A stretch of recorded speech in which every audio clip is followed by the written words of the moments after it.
Ah, crap, I missed the timer. What's up, everyone? One sec. Totally forgot to put the green screen on.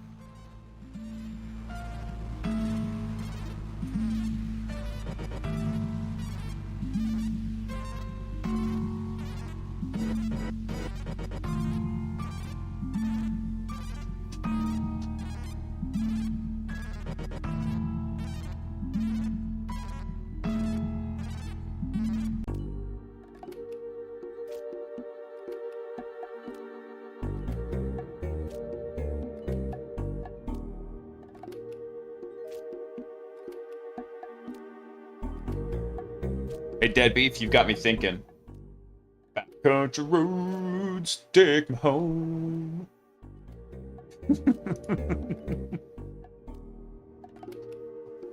Just this.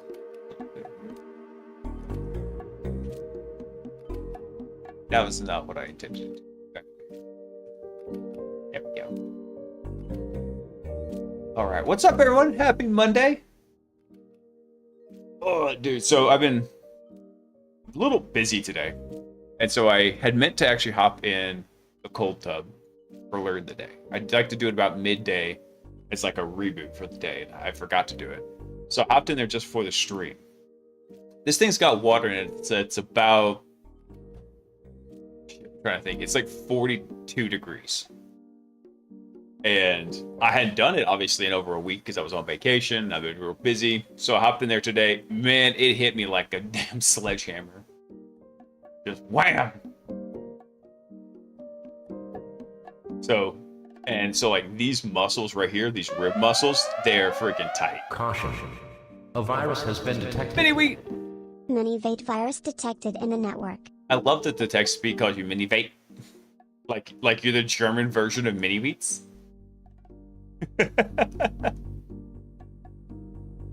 Oh, that cracks me up. What's up, dude? Or like mini vet, like a tiny Corvette. Zips by.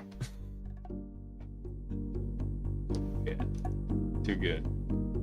But yeah, so just before you hopped in, I was telling everybody that I was a couple minutes late because I wanted to hop in the cold tub that I have here at the house, and it's got the water in it circulates at like 42 degrees, and because I was in hot, southern Texas, and got acclimated to that, it hit me like a ton of bricks I hadn't done in a week. And so like these muscles right here in my ribs, your intercostal muscles, they're super tight right now. Because what happens is those muscles, when they get submerged and your body starts sensing that your core temperature could drop, your body contracts your entire system of blood vessels from your fingertips all the way in, from your toes all the way to your hips, pushes all the blood to your core, and then your intercostal muscles start chewing up glucose from your blood. That way it can generate heat. And so those muscles get super tight.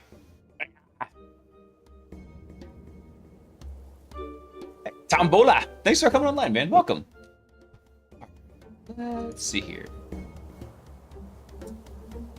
Wearing gray shirts with humorous quotes. Yeah, this one actually is an old work shirt. And I'm actually glad because it cuts off right here because there's a grease stain below that because I had an accident during dinner. Son of a beeswax ahead of them, you. By the way, Debbie, thanks for the gifted subs, bro, and welcome back. I'm glad you had a good and safe trip. So, but yeah, dude. So actually, check this out. We were able to get a really cool mini lab prototyped here in Ludus. So what we did while looking through the deployment guides. So in Ludus, they've got a bunch of different environment guides for different deployments. So there's one for Game of Active Directory. There's one for an ADCS lab in here. But there's also this very basic Active Directory network. This one right here. So last night we took this, we modified it slightly. We added an additional Windows workstation here. And that's what this machine right here is. So we're going through and we're just doing a little bit of configuring to it. And we're updating the Ansible, not the Ansible, the YAML script that Ludus uses to do the installs. So it's very cool.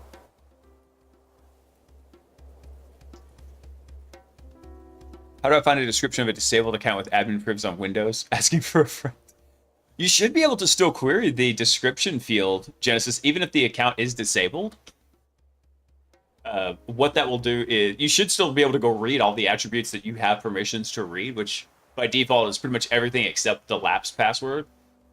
So you should still be able to go get the description. What I do is probably use something like PowerView and use PowerView to just go query that AD object. I haven't had a chance to open my tasty Jocko drink here.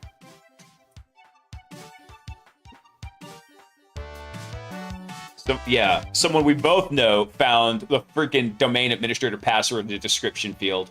I cannot believe he found that. Yes, Jacko Power. Lemon Lime with the unfortunate logo. Look at this. It's like a hole in my head.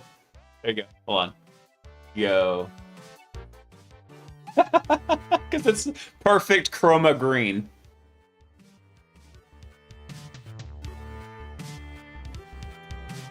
You'd think I wouldn't want to drink anything cold after just getting in the cold tub.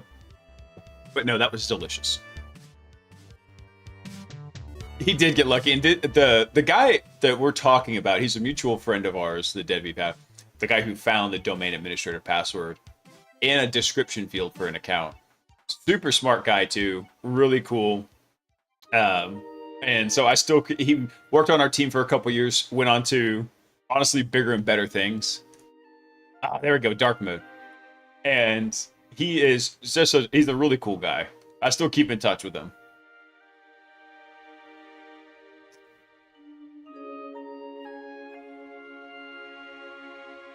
Would using net command be good too? I don't think you can get the description field using the net command. Let's see. Windows, UD, net, get 80 accounts. Let's see.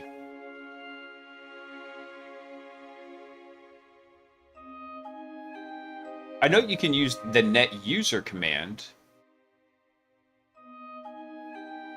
We're going to agree that is use PowerShell and just use get AD user, which I think that's part of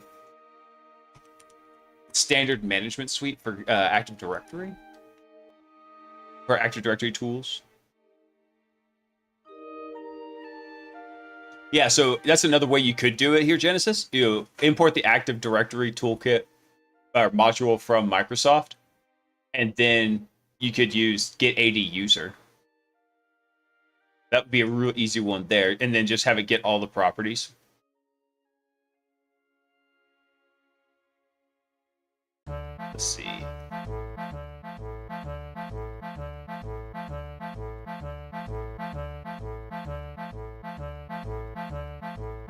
Does this list the description? So I don't think the net user command does. So you would use this command right here, net username domain. And I don't believe that does list the description field in here. Don't believe so.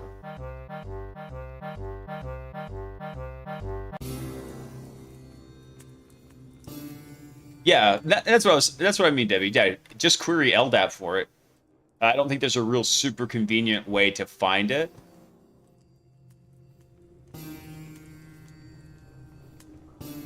Let's see. I think we already finished the modifications to this. Let me see. So we should have had the C and the C++ stuff already set up in here.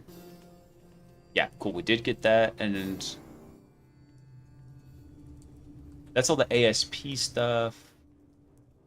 And we got the .NET stuff also. Cool. So I think we should be good. What we were doing was essentially just running through a tiny bit of the maldev stuff, which was just the section on setting up the required tooling.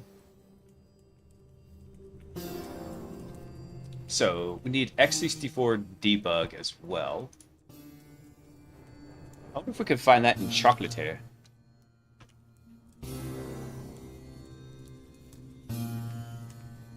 Yeah, there's a portable version of it. Because one of the cool things we can do in Ansible is we can define Chocolatier, some Choco packages that we want to install, and we can have those installed as part of the creation script. So let's do that real quick. So let's go copy this, and let's throw that on our command line real fast. So we did that for Visual Studio 2022, but there's actually an easier way to do this rather than doing it through Chocolatier. There is a way you can define it over in the YAML here. So see, like here, you can just define what packages we want.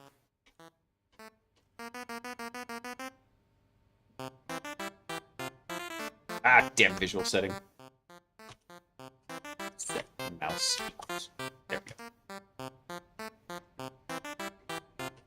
And what we can do is we can change this and just say x64. Actually, you know what I want to do? I want to try that command real quick. I want to see if there's a non-portable version of it. Package was not found. Okay, so we do need to actually install the portable version.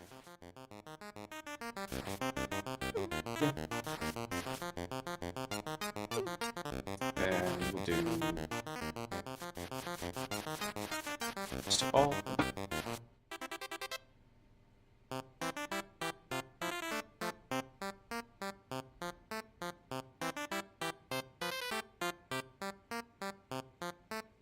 Cool. Let's see what other, while this is installing, let's see what other tools we are going to need. Let's see, we're going to need PE Bear.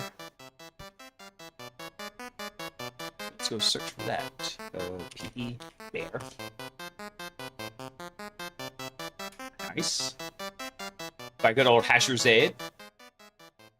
Cool. So PE Bear is the next thing we're going to need. So let's go add that over into our YAML file. Hold on. I'm trying to remember how. Yeah, it is a text space. Okay. I don't use YAML too much, but I had to think about it. PE Bear. Hold on. Yeah, just PE Bear. Because there's some other tools we're going to want in here. Cool, that one finished. So we're going to run the install manually, but we're also setting up the configuration script to run this for us. Nice. So we got that going on here. And then let's see what's next on our toolkit list. Process Hacker should already be in there. MSF Venom would be handy. Let me think about that. How would I also do that? I doubt there's a Choco install for Metasploit. I'm gonna check though. Let's see.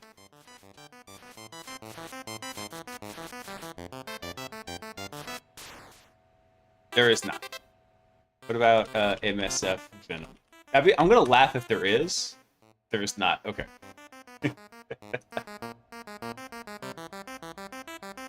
Well, I'm actually not gonna worry about that because mostly that's gonna be used for generating shellcode.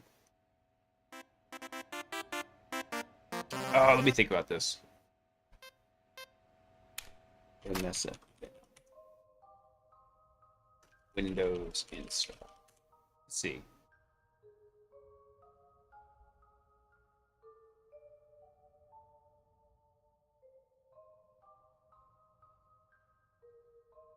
Okay, so there are installers for.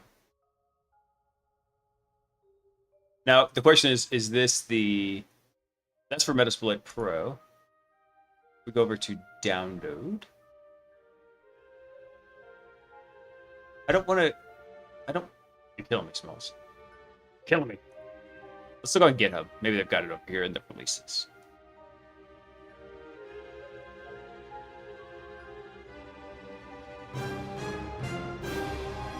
Really? There's no releases for Metasploit?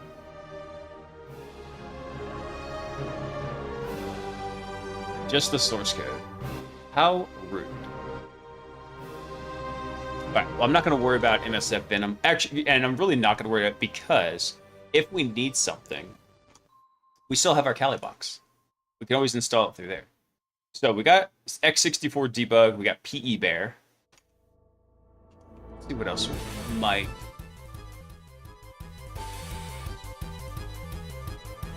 So there are some modifications we're going to have to make to Visual Studio Code, I think.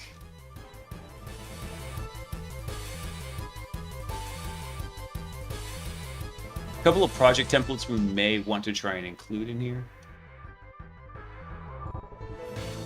So one of the cool things that you'll typically find with Maldev Academy is there will be like a download section up here for like code snippets. I was wondering if there was one for something like the DLLs in here for C++. Not going to worry about it. Let's see, that's PE Bear, that's Process Hacker, that's MSF Venom. Rebuild machines.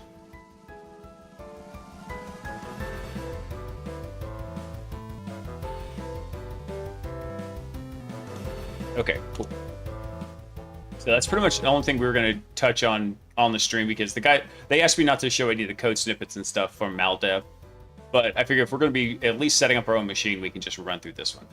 The whole course is worth it. In fact, they just did a course update here. We go back to Maldev Academy. Check this out.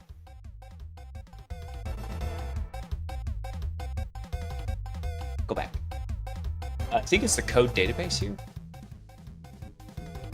Yeah, this one right here where you can actually search for it. They have a new lifetime membership right here.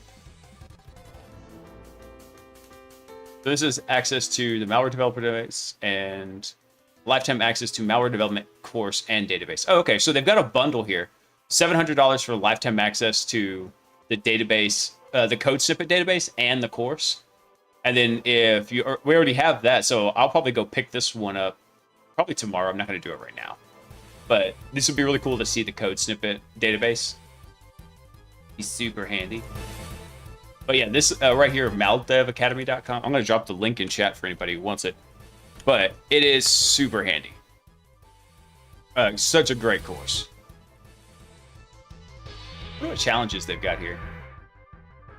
So anti-analysis for IP whitelisting, domain registration, kill switch, stuff like this. I mean, these challenges are really cool.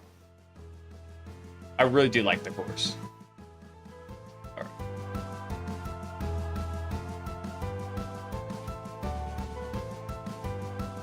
All right, let's go ahead and save these changes real fast while we're thinking about it. Cool. I actually meant to kind of work on this for a little bit. Let's see something here.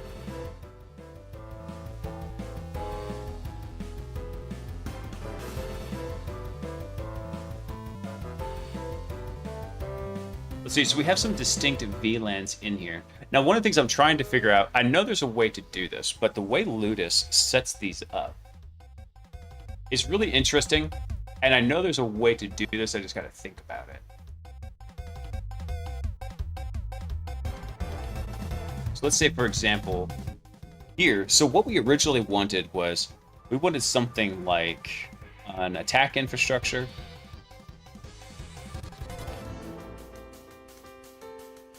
Dude, my hands are still cold, so my writing sucks. Attack. And we wanted a defense. We wanted a developer. And we also wanted an Active Directory network in here. I have no idea why I made that a box. AD. So each of these is their own kind of isolated network. So this is going to be a group of systems that get deployed in Ludus. Each one of these connects to their own virtual router in here. Has its own set of VLANs and everything.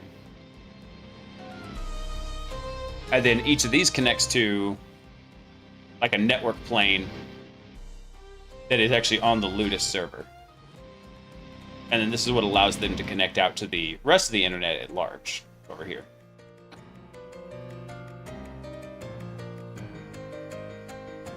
So for example, our dev environment currently has two VLANs. We've got VLAN 10, we've got VLAN 99.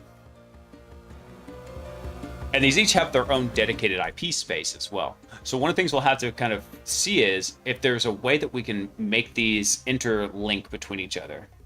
This is what I'm not sure about. Like, can we allow connections from, let's say, dev and defense and from attacker? Can we link these together? That's then kind of one of the next steps we want to tinker with. Because what would be really cool is having a defense lab, maybe then connected to an AD lab, right? Because these two should definitely be able to talk to each other.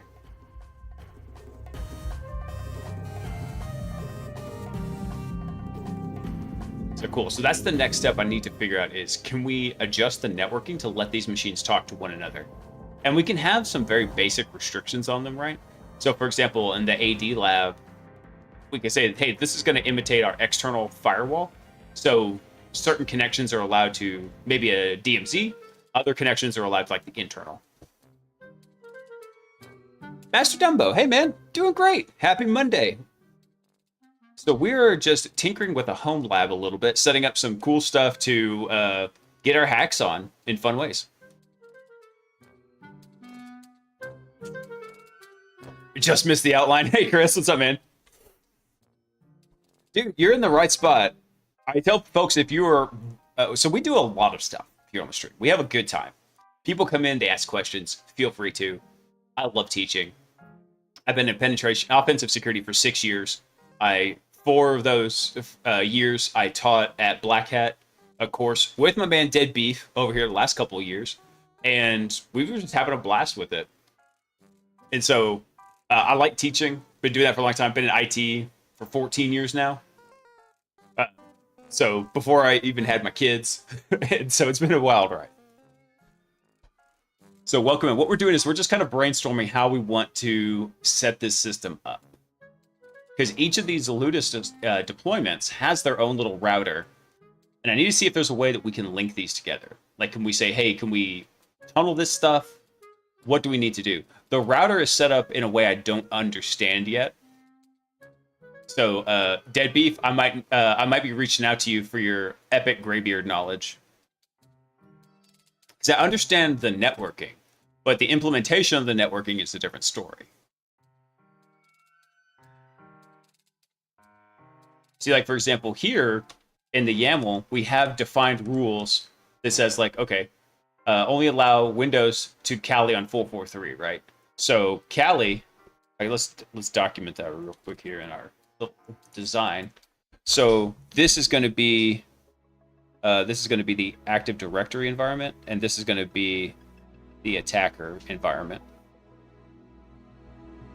right here. So what we need is, so we got rules going from 10 to 99. These are VLANs in that network, and how we're going to kind of set that up. So for example, going from VLAN 10 to VLAN 99. So that's going from AD to the attacker infrastructure, only 443 is allowed. So it's like the company's filtering outbound access, maybe just allowing HTTP and HTTPS, right?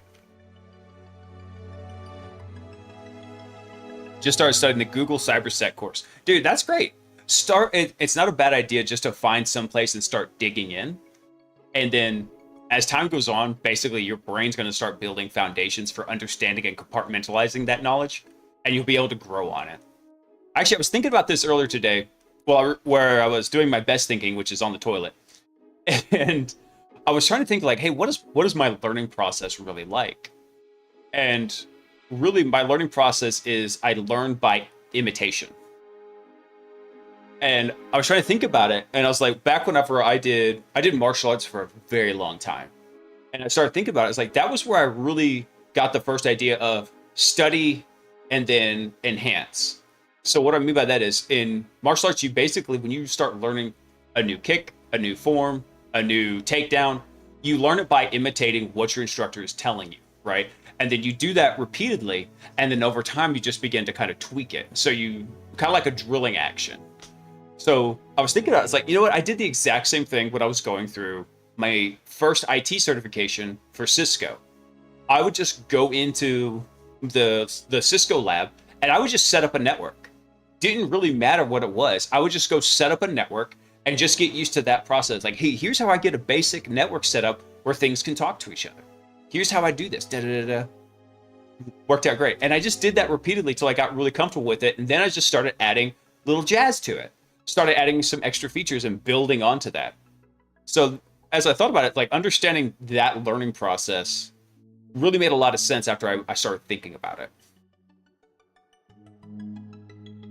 You got to do it 10,000 times, yeah. By the way, SM came in hot with the first blood today. I fear not the man who has practiced 10,000 kicks once, but the man who has practiced one kick 10,000 times. Word from the great Bruce Lee.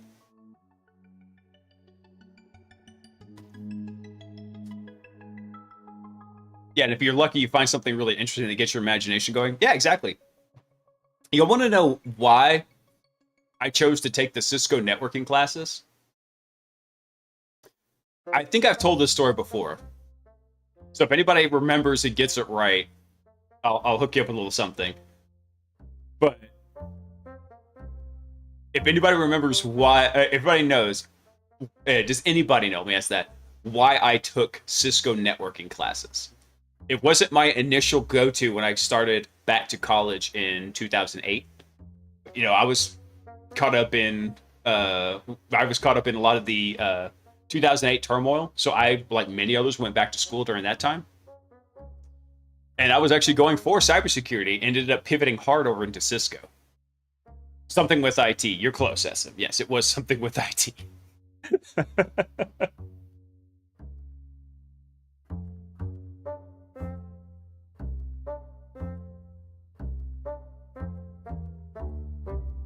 It's actually a lot funnier than that, believe it or not. All right, so the whole reason I ended up taking Cisco networking.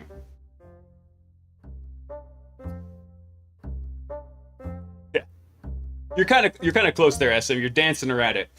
The whole reason I started taking Cisco networking is in one of my cybersecurity classes, which was very introductory cybersecurity, and I was already really good with computers. I've been hacking away on computers since the second grade, but that was my first, endeavor into like a formalized education and understanding it as a career path. But as we're leaving, in the back of the classroom, they had some network racks set up, and they had a bunch of routers and a bunch of switches. And I just thought they looked super cool. And so, yeah, I asked one of my buddies, I'm like, dude, what are those? He goes, oh, that's stuff for the Cisco class. You got to take the Cisco class. He didn't actually tell me what they were. He just said, yeah, that's where you learn about that. I never even gave it a second thought. I was like, all right, cool. I guess I'm going to enroll in the Cisco class. Went and took it, and then everything just kind of ramped up from there. It was the best impulsive decision I've ever made. Minor divine intervention is like what I like to call it. And I got into that course, and the instructor was super amazing. He taught the material incredibly well, and from a detail-oriented, kind of expanding viewpoint, where we started real low level and then built up from there.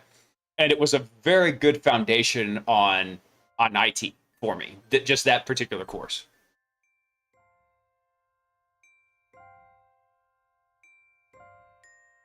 Let's see, Scarlet Fire Labs. That's how I did it in Docker with networking linkages in YAML. Let me go take a look at that. Let's see, where is... There we go.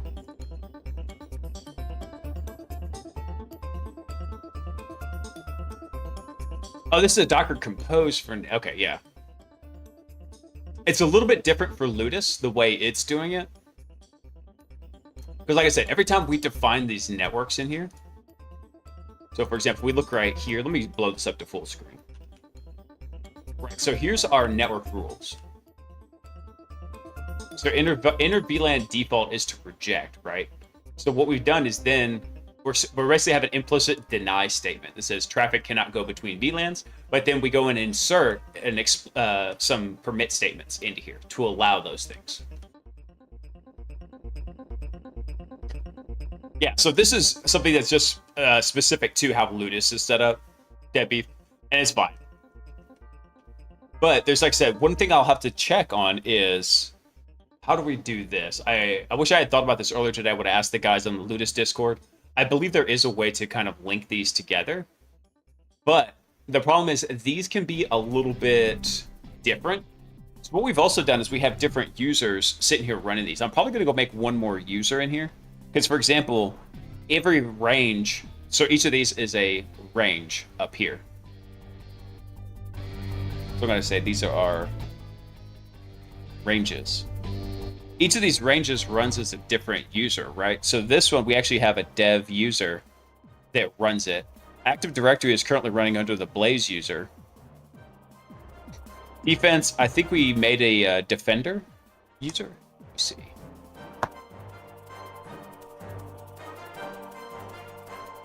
That's not what I want to do. Ludus. I think it's users list all. Still can't type. My hands are still warming back up. There we go. Yeah, so we have a Blaze user. We probably should just go make one that's called like AD in here, and then stop using the Blaze user and just use it for testing. But we have Attacker, Defender, Cloud, and Dev in here.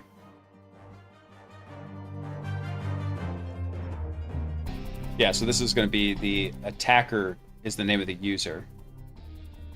And we have Defender for this guy.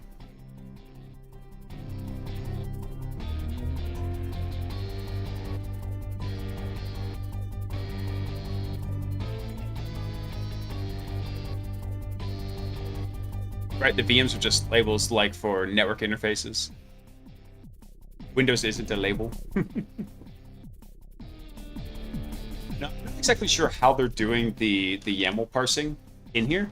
Because, for example, if we go up to the top, so what we have in this configuration is we have a list of all the machines, right? So we've got what template they're using, what their host name is going to be, what their range ID is going to be, right? And actually, I probably want to go modify this a bit and change like the range ID. We tell it if it's joined to a domain, what the role is. So this just defines where it's going to be and then what VLAN it's going to be on. So these aren't quite like the Docker setups, like what you sent. I'm wondering if we may need to do a WireGuard between the two. I'm not sure. Googling ChatGPT and YAML.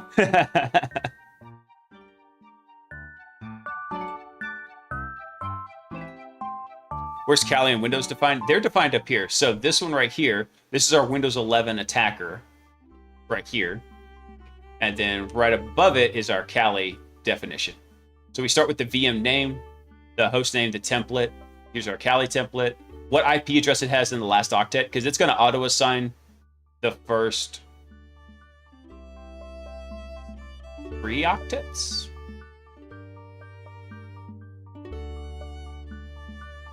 Let's go look quick. IP config. Yeah, so the way it's set up is it is 10 dot, and I forget what the second octet is. Then it's VLAN and then last IP address here. So that's how these break up usually. Does the include template includes the label? Yeah.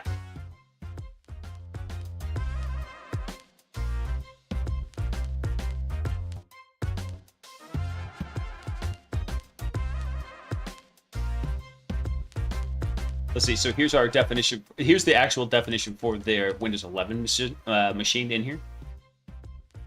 And the only networking definition we have in here is this one right here, which is all allow statements, because by default, we're rejecting everything else. What defines Kali Windows checking? Oh, okay. So pretty much this is how you define that it is what the machine is. You give it your name and host name, and you tell it what template to use. So these are templates actually in Proxmox right here. So these were predefined images that were available via the Ludus GitHub. And it had already had rules defined on how to download and set those up. So then we just tell Ludus to build it. It really does abstract away a lot of the Ansible and Terraform stuff for us. But once we got all this set up, we can use these, it will clone them, and then it will log in and modify them. It was a little bit different when we were doing the Game of Active Directory, because the configuration was so extensive. We did not use this portion. We didn't use any of these configuration setups for Goad. Instead, what we did is we just used the range configuration kind of like as a Terraform layout, where it provisioned the machines. And then we used the Ansible configuration scripts from Game of Active Directory to let it run all those. So really the only thing it lists here is like, this is a Linux machine, and this one's a Windows machine. That's really how it labels these in here.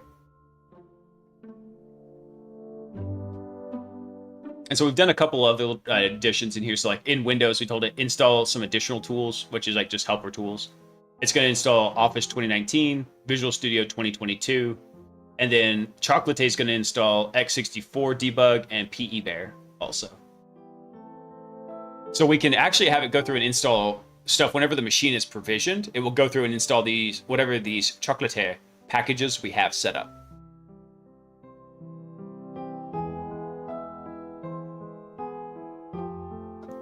So right now we're just kind of doing it by hand, but as we're making those changes, we're updating the configuration. I think Kali label was missing, or am I solving the wrong things here? I think you're overthinking the situation. Ludus's job is to try to make this as simple as possible to create and stand up these ranges and get them running. I believe there is actually a way. Let's go look at the documentation real quick. There should be a way to like have custom Ansible roles in here. So let's see. Yeah, how to use roles. So let's look at this real quick. So roles are Ansible roles that are applied to virtual machines in Ludus after they're deployed and configured. It's easy to add a role to a Ludus VM. Simply add the role to Ludus and then define the roles keyword in the config. So I don't know if we have roles actually configured anywhere in here. Oh, there we go. Role primary domain controller. See that? Role member. So I believe we can go through and actually there's ways to add additional roles in here. Like for example, this is added Ludus ADCS role, stuff like that. Let's see. So roles are unique to each user on a Ludus host. So we have multiple users here. If we wanted to, I believe we actually could go through and we could make these all under one user and make a giant omnibus lab. That's not the actual intent of what I wanted, though, because I wanted each of these individual lab sections in here. I wanted each of these to basically be plug and play. So if I take out the defense section here, and let's say we've got a defense lab that's built with Wuzza, and we want to go put in security onion, we decommission this block, and then we insert the security onion block, right? So we can just swap these in and out.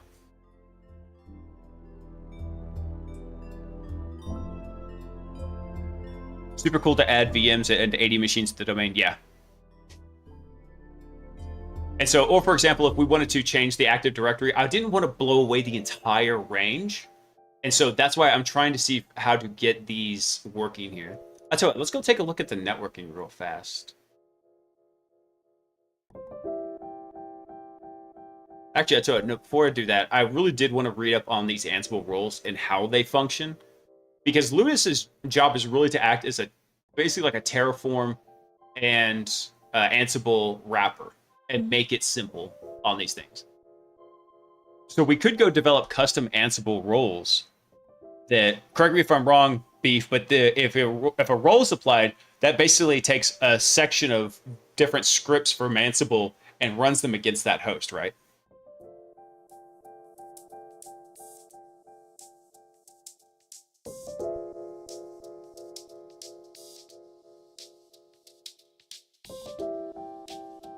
Yeah, if they're in the directories. Okay. Because like I said, my knowledge of Ansible is pretty weak sauce. So again, that's actually one of the reasons why I chose Ludus, was to get a little bit better understanding of it. Terraform, I'm not terribly concerned about learning too much about, because a lot of that configuration is pretty straightforward. Especially because we're doing this on Proxbox, and it's the only system we're doing it on. So I'm not terribly concerned about that. But the Ansible stuff, I'm very interested in and definitely want to dig more into.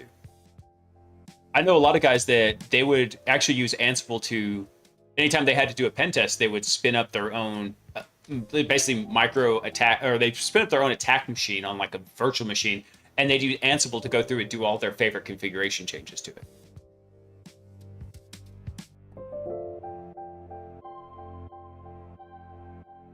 Let's see. Okay, so to add a role to Ludus, use the client as a user that will deploy the role. Obviously, you specify the user range and tag user, so we can do it with impersonation. So we could add Ludus child domain, bad sector labs. Okay. So adding from Ansible Galaxy. Cool. I think I'll search for this real quick.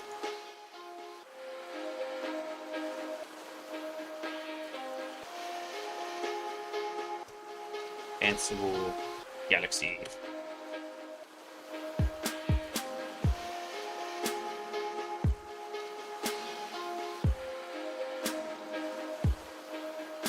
I can't believe I finished that drink already. Yeah, very tasty. Had to switch to high quality H2O now.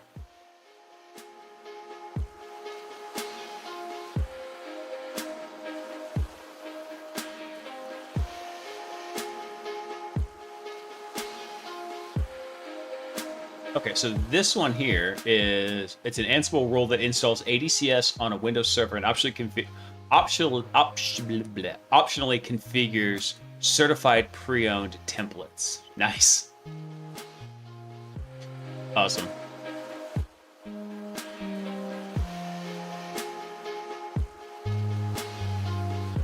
Come out and play the foosball. Yeah, right? This is Flat House. Chris, I'll tell you a funny story. My father-in-law is a plumber. Has been a master plumber since the 80s, right? And so, very long time. And so he is a very rough and tough tradesman. And he's always cussing up a storm.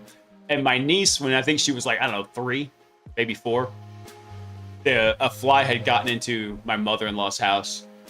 And my niece is like, Nana, there's a damn fly in the house. My mother-in-law's like, you mean there's a fly? No, it's a damn fly.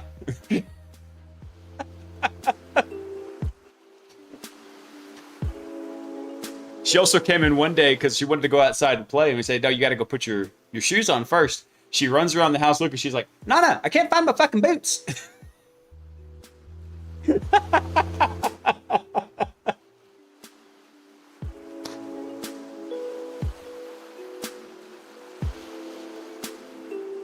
God, she cracks me up. That particular niece is a massive free spirit. She has fucking energy for days. She's a tiny nuclear reactor. See if I can do something here. Back.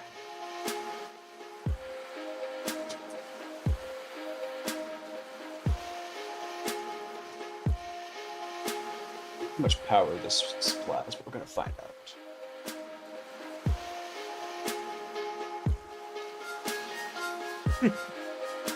Dude, those kids are a trip.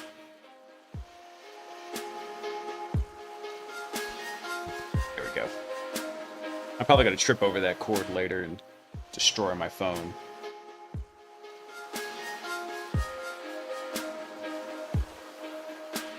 Of course, you would find some way to reference Pearl. Beef, thank you. Freaking Pearl. Although I'm still convinced that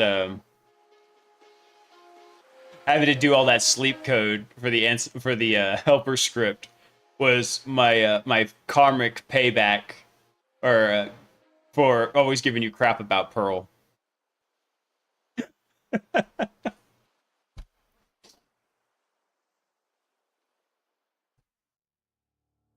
Dollar pound equal, yeah, I believe it. Freaking Pearl.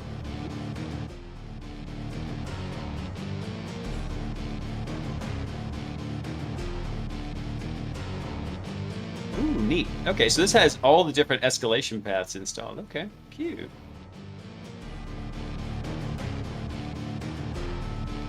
Okay, so you can define a role and what it's going to have, and then you can also define role vars in there. Okay. Sweet. Now this looks a little bit different though. This role is defined with a dash. Our role's up here.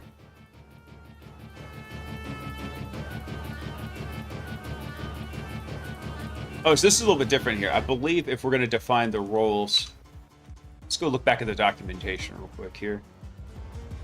Oh, here we go. So this is how you define the roles and then the role variables. And actually, this is super handy to see this one right here, because in the attack infrastructure, we're going to want to deploy Mythic. Mythic relies on Docker. So something like this would actually work great.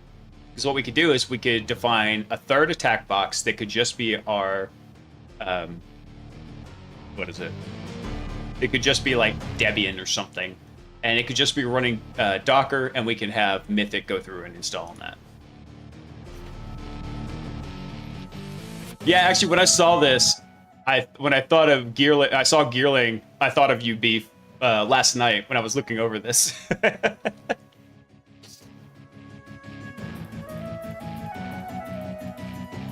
So, a fun story for y'all. Beef, Jeff Gearling actually used to hang out back in the day. So it was funny to see that come up. Beat me in a couple of years, yeah. People are gonna pop in like, who the hell's this fucking weirdo just doing, you know, crazy hacking stuff on his live stream?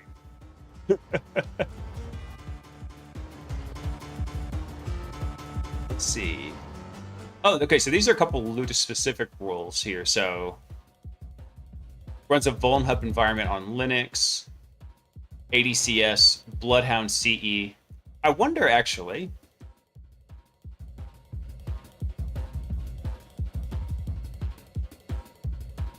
Okay, cool. So this is actually running the current Bloodhound CE. Nice. Very cute. Very cute. Let's see. Requirements, Debian-based OS. Main variables are listed alongside these values. Okay. Nice. Dependencies, Gearling Docker. So I wonder if we were going to deploy this, do we need to include Gearling's Docker role and then the Bloodhound CE role? Do we have to include both of those?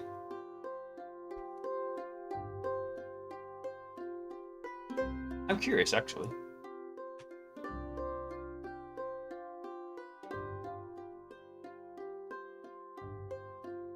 Did they finally make they finally made a CE branch for Bloodhound Pi? Okay. That is cool.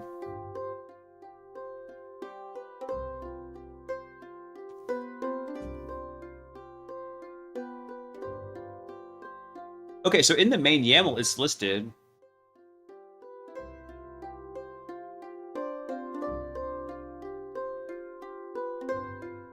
So Beef, if a dependency is listed on here, is Ansible going to automatically handle that dependency, or is that something we need to be aware of and handle ourselves?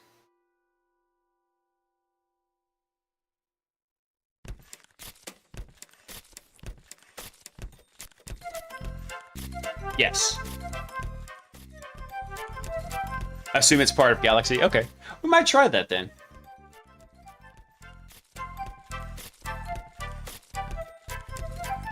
So we could do this on Debian, Ubuntu, or Kali. Very cool. The lab is starting to come together. Because at first, we started with the game of Active Directory. This one right here.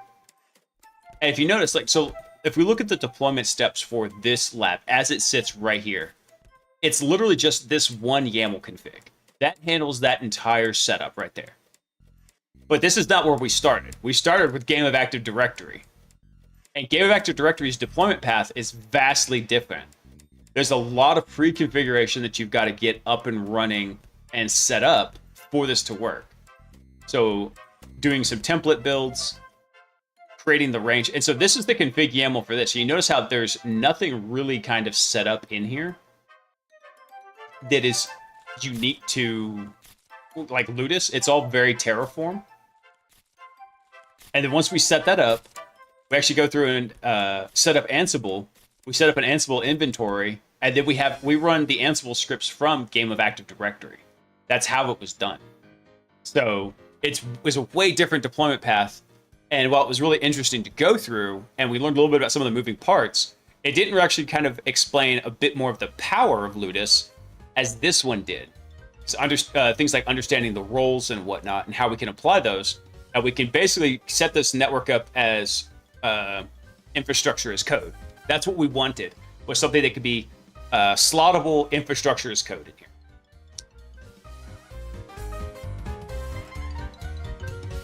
Normal Ansible doesn't do Galaxy, though that was years ago. Kali's Stanza was the same. Yeah.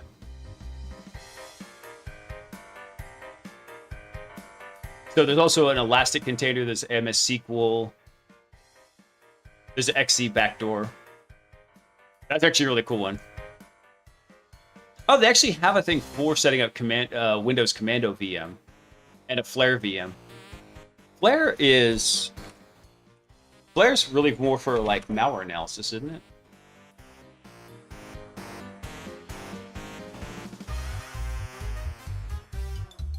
You just have to maintain a reverse engineering environment. Yeah, that's right. So Flare is all reverse engineering stuff. So, which actually could be kind of interesting, because if we wanted to go get some malware kits off of something like VX Underground and run them through here and maybe try to reverse out some of the stuff in it, so that way we could then implement it to do other things. That would be kind of interesting. Flare is going to be very far down the line, though. However, setting up a commando VM might be pretty handy. And in fact, adding commando here, right, in our attack infrastructure, if we had this instead of just a generic Windows 11, if we had that as a commando VM, that might actually be a little bit more powerful. One thing we did do as a modification to this is our attacker Windows box. We doubled the RAM on it because we were using 80% of the RAM just at idle. So we doubled the RAM to 16 gigs, so it has a little bit more playroom in it.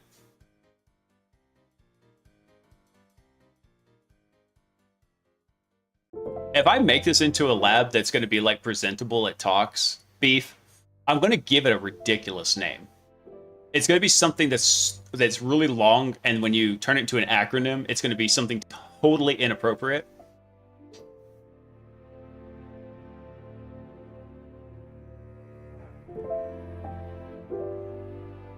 Like something like the Blazebits Interactive Teaching Cybersecurity Home Lab. Bitch.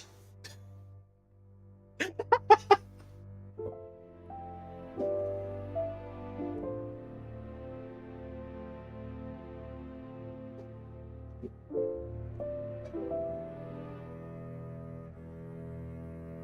gonna add a marker to that. Maybe I'll clip that one out later.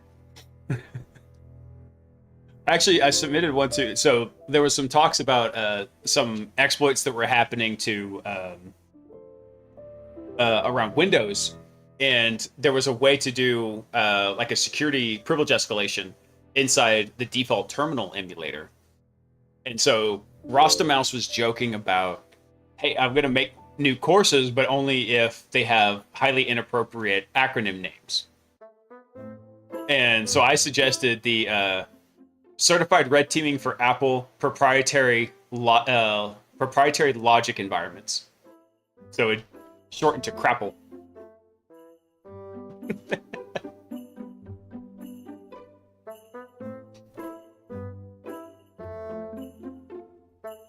Look at that, somebody already made a WASA role. Fucking legit! And an agent system. Alright, that's badass.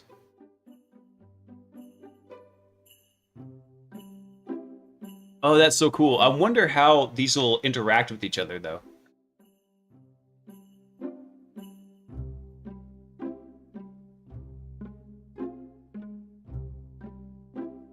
Create a child domain and domain controller because Ansible's Microsoft AD doesn't support it. Nice.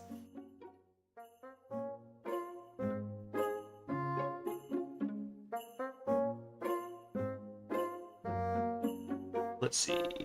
Manage local users from Windows. Handle the installation of a GitLab instance. Ooh. Now that could be interesting. And the reason I say that is because one of the things I wanted to go over in the course here is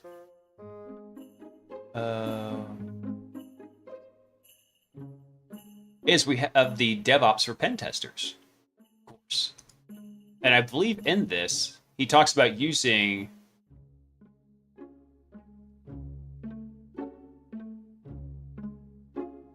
using GitLab.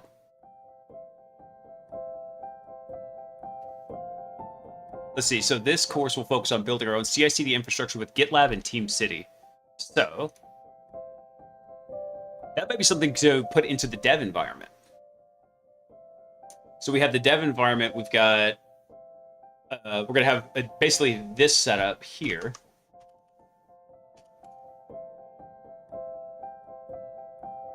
Right here. This is essentially a dev box for us to go build code on. So we could have this. We could also have, let's see. So we had that. If we had, crap, I just lost it. What are we looking at? There we go. So if we had that, we could have GitLab. We had TeamCity. If we had those all deployed as machines, and then we could kind of combine those together. GitLab and TeamCity actually might be able to run on the same thing.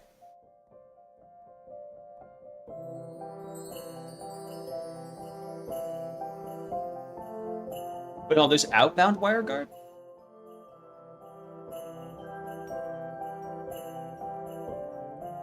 This feature routes range traffic out over a WireGuard tunnel specified in the range configuration. This could be useful for OPSEC, OSINT, and malware research.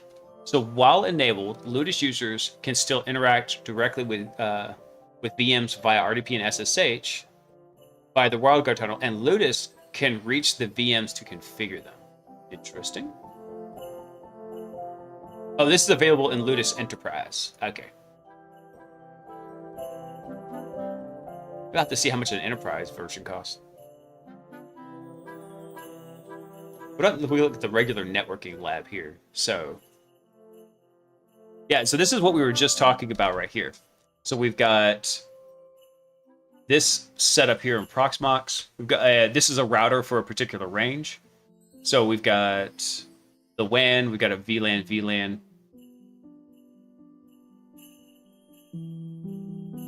So Ludus requires a static IP for access, requirement inherent from Proxmox, which is set during installation. That's not a problem.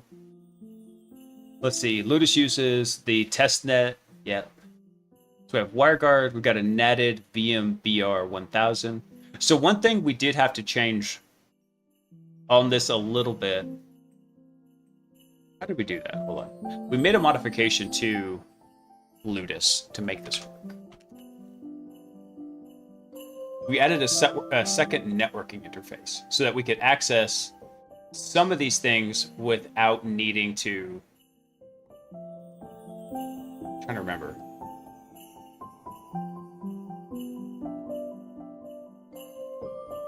What did we change? We added a second network interface. I'm just trying to remember why.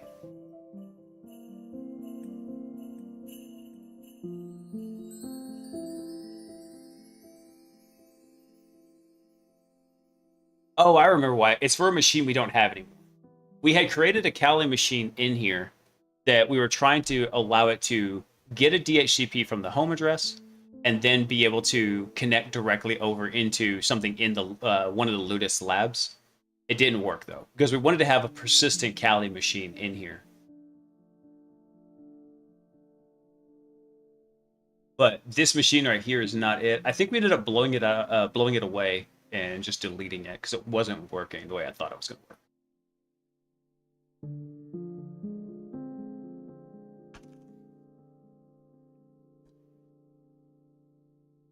Let's see. So we've got user networks, user-defined firewall rules.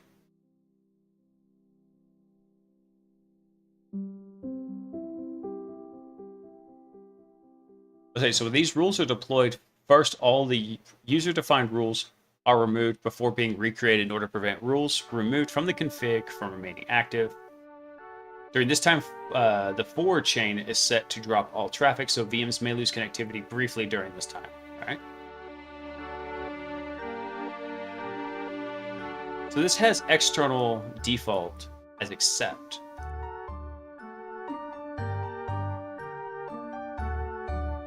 All right, here we go. So see more details about the range config schema here. Right.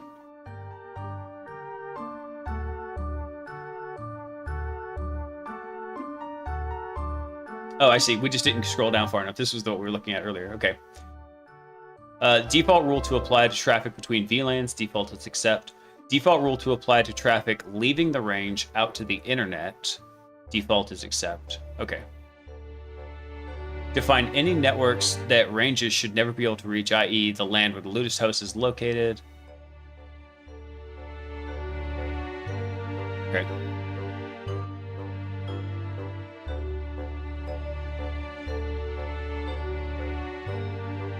Yeah, so there's nothing really in here that says how we could allow those ranges to talk to one another. So I'm going to have to check with the guys over in the Ludus Discord. They're super awesome also.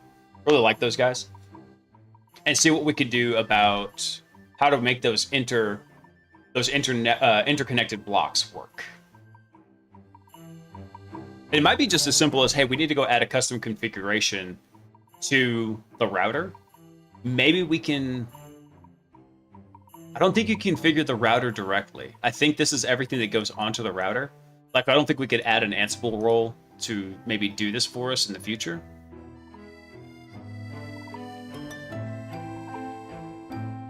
How to think about that.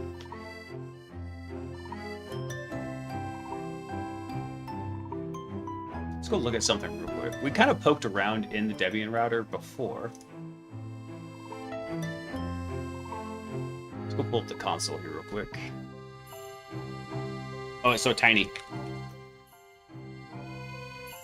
Hang on, let me do something here instead. Open the console in a new window, and then I can kind of stretch it a bit to make it easier to read. So I believe it's Debian. There we go.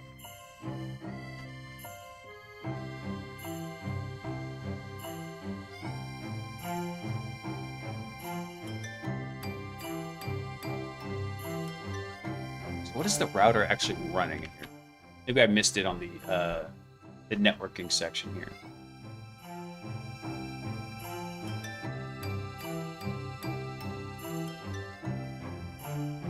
All right, so there's a single default network for VMs created during install. The interface on VMBR 1000. This network has DHCP and DNS thanks to DNS mask. Okay. Ludus users routers are assigned with a static IP something, the range number plus 100, it's last octet. If a user has range 2, then their WAN address would be 100, 102. Okay. Reserved IPs in the NATed network. If the Nexus cache server was created by a Ludus admin, it has a static IP of 2.2. All right. There's our user networks.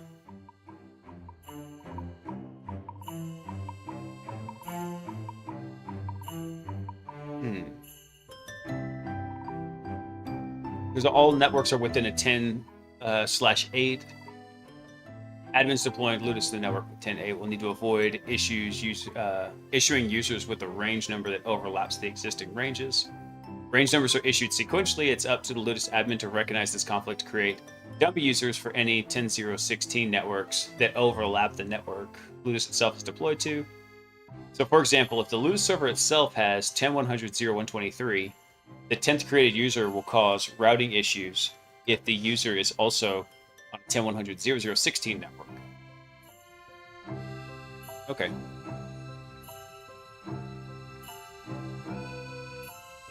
Let me read that again. So, for example, if the Ludus server itself has an IP, okay, which is not the case for us. Our Ludus server is sitting on a 192 address, so that's not a problem.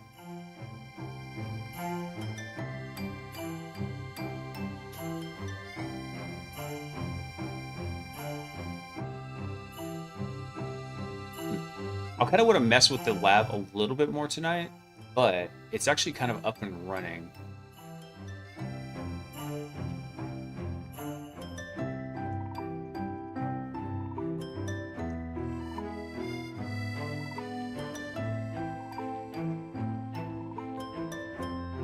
Let me look at something real quick.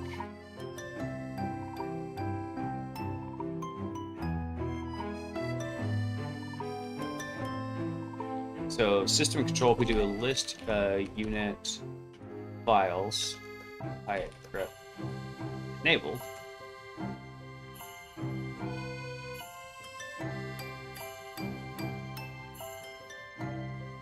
Let's see, I'm trying to see which package might be actually running this. So we have AdGuard, DNS mask.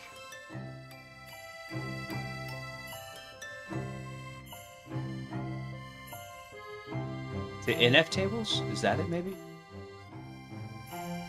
Or the networking service?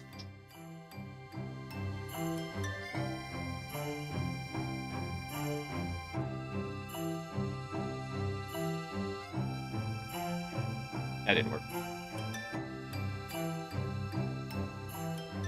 So if we do SS OPT. Let's try that. Hey, Sarn, welcome, man. Welcome in. We're just tinkering with this home lab and trying to understand some of the networking that's occurring in here.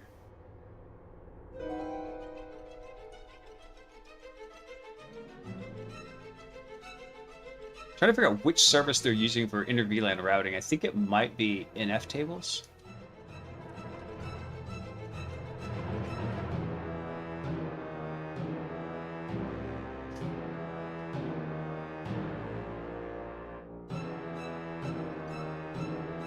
Let's see. So NF tables is a modern Linux kernel packet classification framework.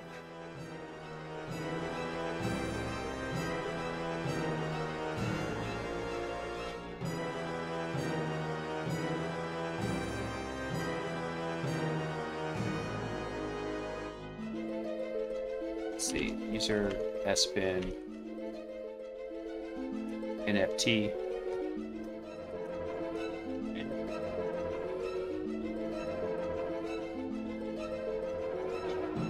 Watching you do the CRTO inspired me to give it a go. Got work to buy it for me. Badass, dude. It was such a fun lab, man. I had a really great time in there. Even all the times where I was like cussing at it and like, why is this like this? This is bullshit. It was still fun. It was a lot of fun at the time. It was even more fun in retrospect because, like, oh yeah, that was really, it's one of those things like, this is pissing me off now, but I'm going to laugh about it later.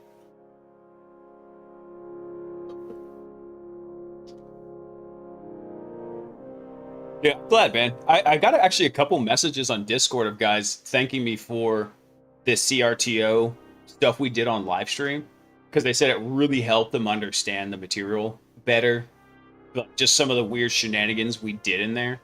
And so I was super happy that guys were finding it helpful, and it was a whole lot of fun. I actually was a little sad when we had to shut down the lab for the last time. Although when I recorded that clip, I clipped that out and I sent it to Rostamouse, and he thought it was hilarious. Right, so how can we? I want to see what we've got going on right here.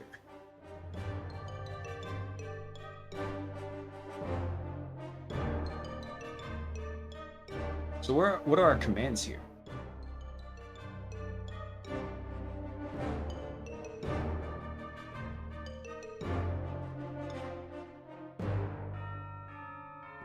Okay, so how do I use this little NFT tool? References. There we go. End page for NFT. Let's see.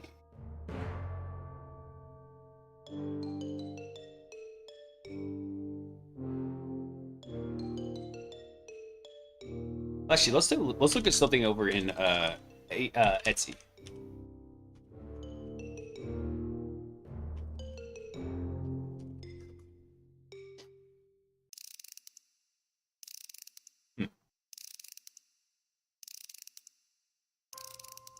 See, so we've got stuff in network, we've got stuff in nftables.conf, but nftables.conf is empty. So maybe that's not what we're using.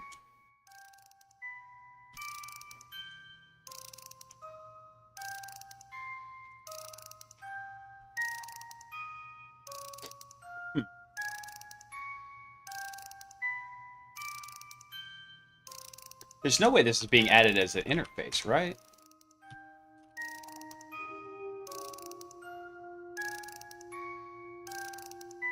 Actually, yeah, look at this. So it's adding these rules in here.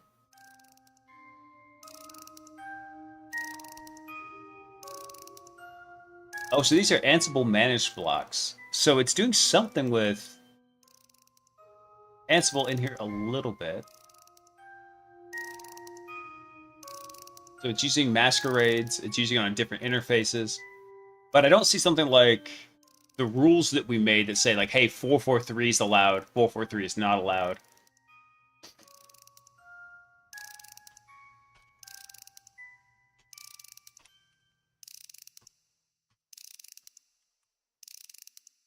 So it is using IP tables. There we go.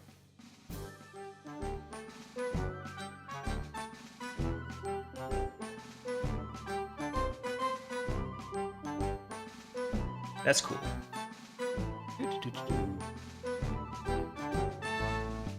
So another option is if we cannot get this inter-block routing to work,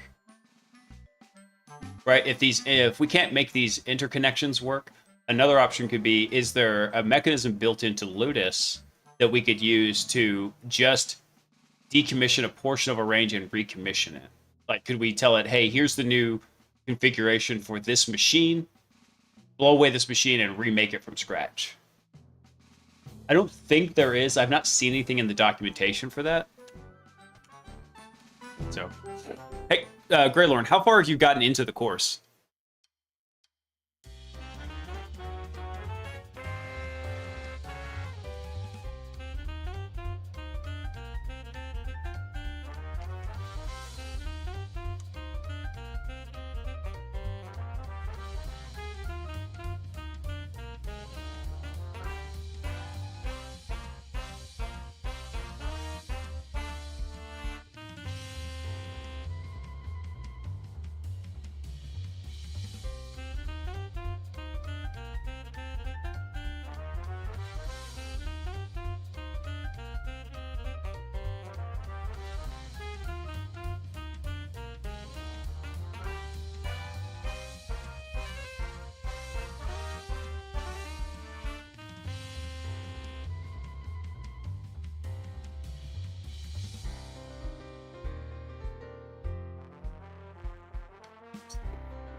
Let's see, this will nest a full Ludus install for every pipeline in existing Ludus server.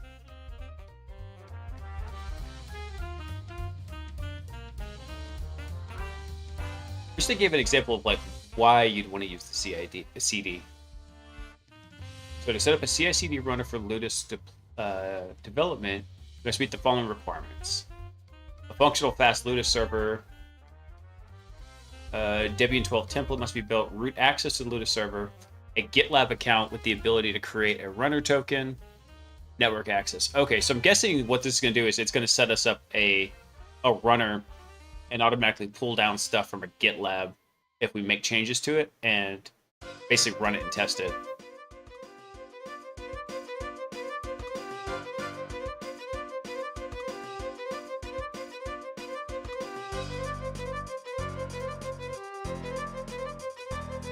Look at the developer test for Ansible roles here. So use the Ludus role template to quickly get started. Internet shit out and ate my response. Oh no!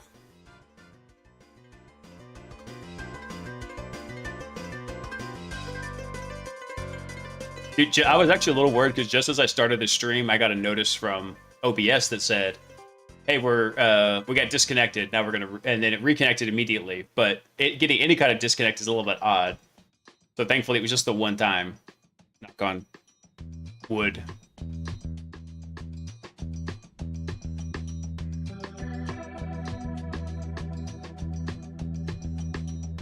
So to quickly test rules, use TACT user-defined roles, limit only roles.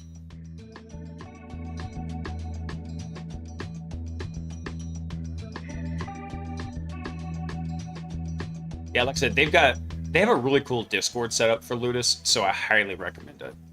Especially if like this is something you really want to dig into while we're doing this. This is going to be a pretty beefy lab that we're building out. That actually is another reason why I wanted to build it out in sections and basically have it so that we could slot stuff in and out. And the reason for that is because if someone does not have a beefy machine like what I've got, this machine has 2 Xeons and 128 gigs of RAM. So for a home system that's fairly chunky, then I want to be able to run just the certain portions of the lab that they wanted to, like maybe just the AD portion.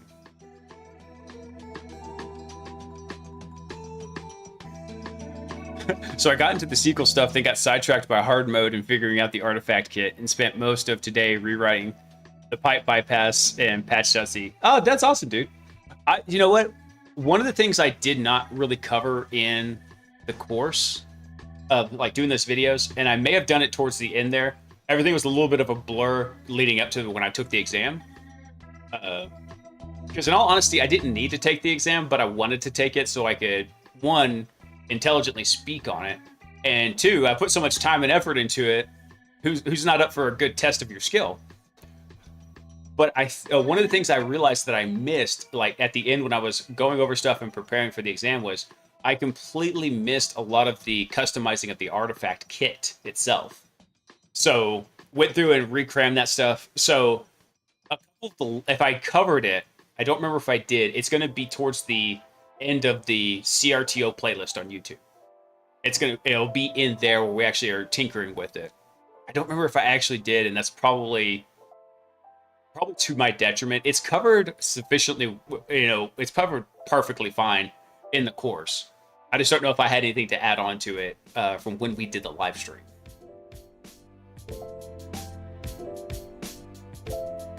You got yours working? Okay, awesome. So one of the things I was actually really concerned about was making sure that my initial access payloads were going to be functional. And so I went through and I really hammered that part. And really for me on the exam, that was by far the most difficult part, was just getting my initial access payloads stable. So that way I could go through and I could do the rest of the lab. So really, honestly, even though other boxes took longer, the first box, the Bastion host, actually was the most difficult one for me. Just getting it up and running, because I realized there was stuff that I was deficient in with the artifact kit and getting it to run stable.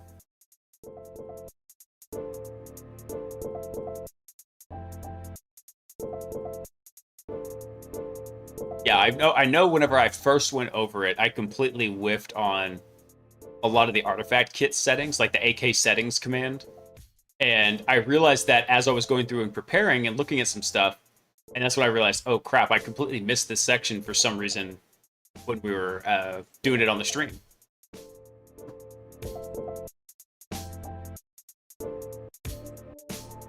Shabala with a Cookie Monster. I love that one so much.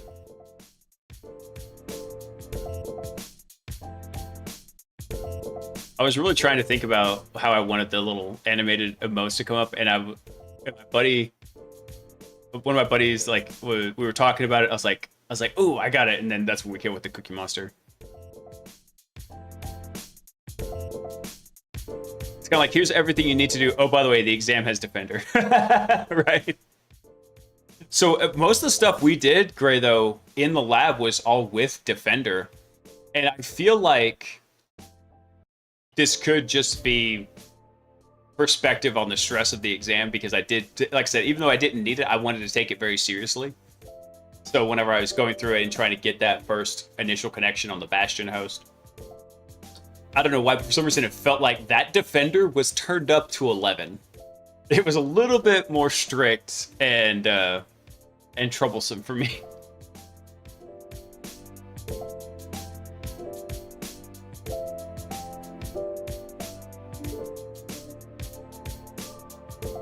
Let's see, okay. So Ansible roles should follow the standard structure and must have a meta folder with a main YAML file. Okay.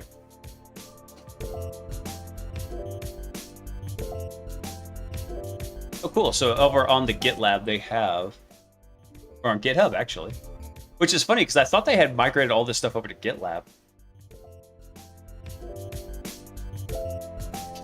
They have a role template.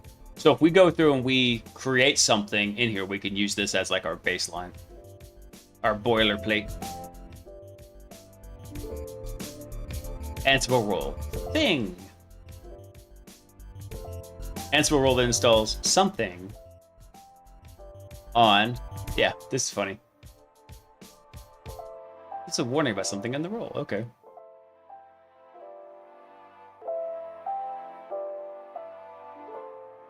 I might need to. I really probably should go through Tanis's. Tanis, he's another streamer, and he does all sorts of Linux wizardry. Super cool guy.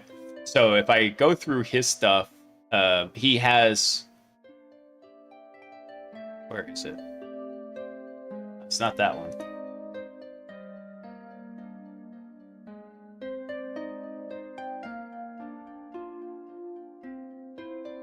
Let's see, that's app domain.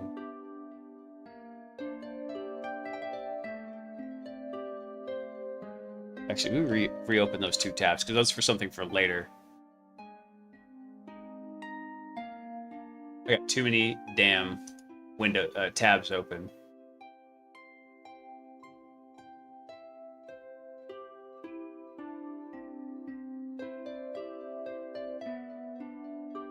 Oh, I want to keep that too. That's something. So there's Mythic. It's got a random info extremes tab open. Code. Let's see. Why do I have so many extra repeated tabs of like the same damn thing over and over again?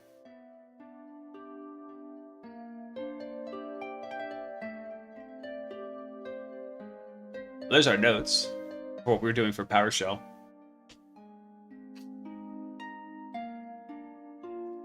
Let's see here. So we got our Windows kernel executive. All right.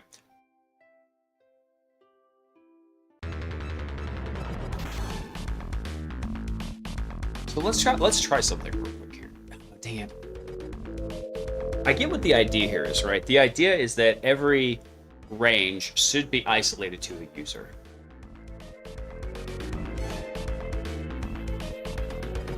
So, I mean, if we go through and we create something where we've got an additional machine with something like WSA, and then we install the WSA agents on all the machines, that would be cool. We could kind of tinker with that a little bit. But it kind of breaks this idea of having it be modular where we could slot that stuff in and out. Let me think about this.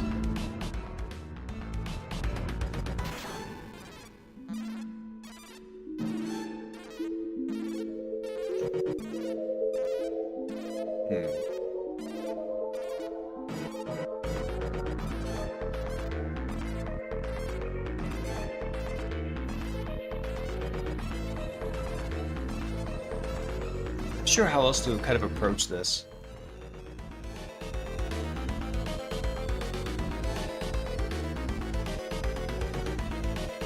You know, I think for now, I'm going to put this a little bit on hold. I want to bust through it a little bit, but I also want to go talk to the guys on Discord before I go spinning my wheels too much and get some advice on like how we could potentially make this work. Because the guys on Discord are super helpful. But I think we're going to chill out on that. And maybe let's just go pop into the lab here for a little bit. Close this out.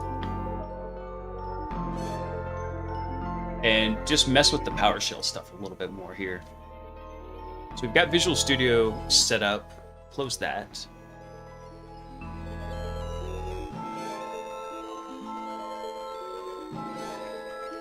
Let's clear all that stuff out. Let's see, because there was a couple of things actually I wanted to run through.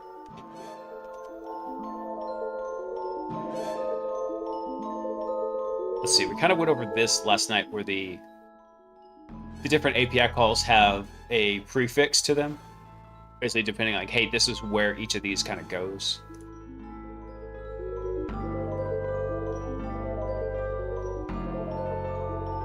So here's an example of how things on the security reference monitor are kind of running.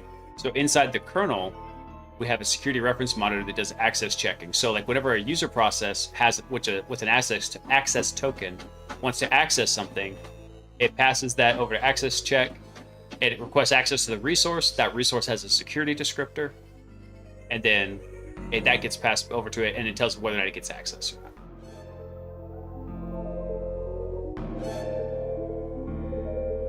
And so here's an example of the security descriptor in like human readable format.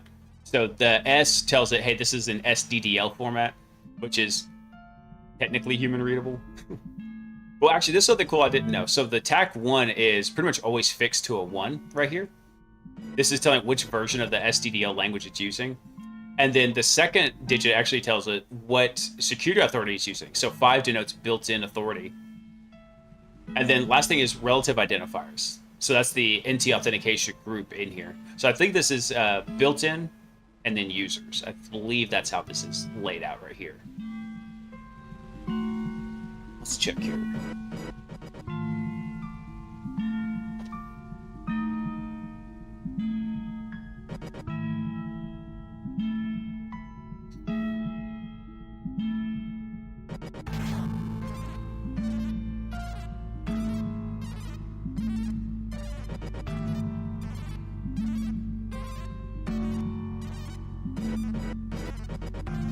Yeah, so one of the things also to be aware of here, the difference between these, you can actually call either the nt or zw prefix of a function from user mode and they're equivalent. But if you're in kernel mode and you call the zw variant of it, it goes through a different access checking process. So that's something that he says is covered again in chapter 7.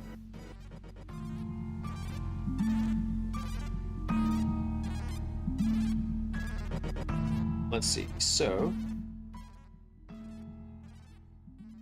after the prefix comes whatever the operator's verb is. So in this case, it could be like creates a new object, maps to new int type PowerShell command.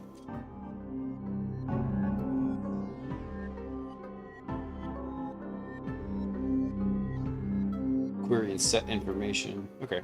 So one of the things to note also, there's a common convention, and we saw this that we were going through with RTO, that for some of these PowerShell commands, the way they're laid out, let's see if we have an example in here. They've always got some kind of verb, and then, yeah, it's a verb-noun pair, right? So get command, get everything that's listed for like security descriptors, right? So if we go run this command right here,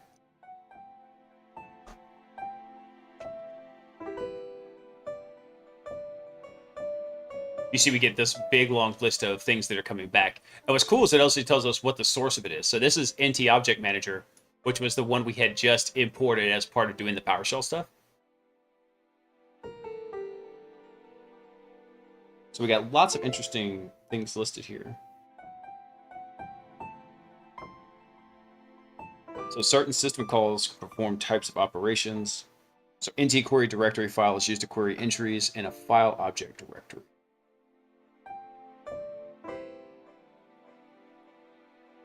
This is pretty cool. So he also in the book gives a list of different, what would be the prototype in C versus in PowerShell.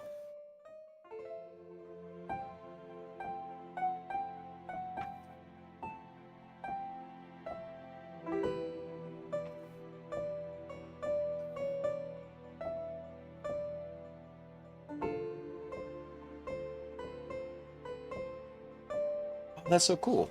So yeah, he really put a lot of effort into this NT Object Manager that he's got in here. So like, for example, we could even like query different status codes. Shit, this is super handy. Tell you what, let's do something real quick here. Let's go over to the notes real fast. What we'll do is we're going to make a list of... We're just going to make a new page down here. And this is... we're going to call this Ludus Lab Setup.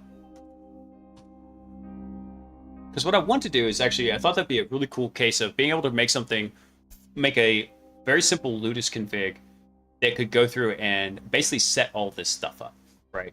So, for example, we might want it to, go ahead and set the execution policy, have it install the NT Object Manager, do a couple other things, and in fact, in the appendix, he's got a list of how to set up an Active Directory domain in here. So let's go take a look at that real quick.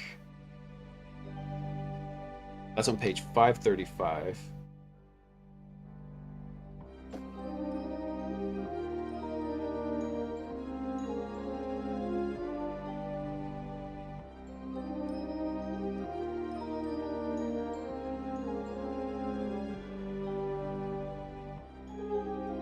Actually, so it looks like he might... That's a pretty cool layout he's got.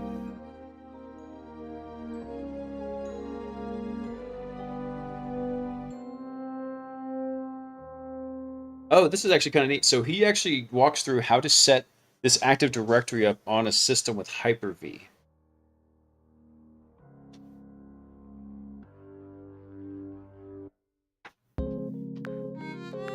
How to set up the IP addresses, where to set them up.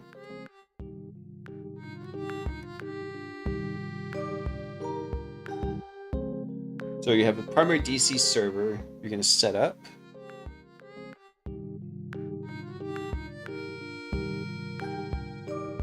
So listing A3, we start by creating virtual machine as an administrator.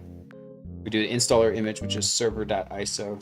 Now, does he mention where to get the ISOs in here?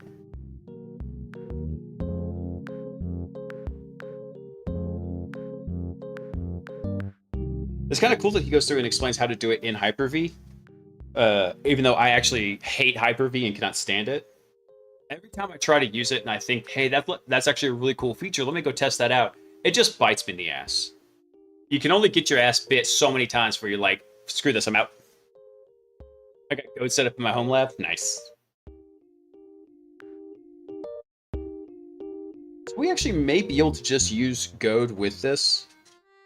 But I just thought this would be a fun exercise. This is the lab setup that he's got going in here, right? So we got, what is that? 7 machines kind of set up. So I just thought that would be a fun, this would be something that would be cool to set up and have running in Ludus instead of running in Hyper-V. It would be a good exercise for us to become familiar with the setup process, right? So, I mean, he fully mentions like, hey, we talk about doing certain things against domain controller machines, and you don't have to do that with follow along with the examples, but you know us, we're gonna go plus ultra mode on this bitch.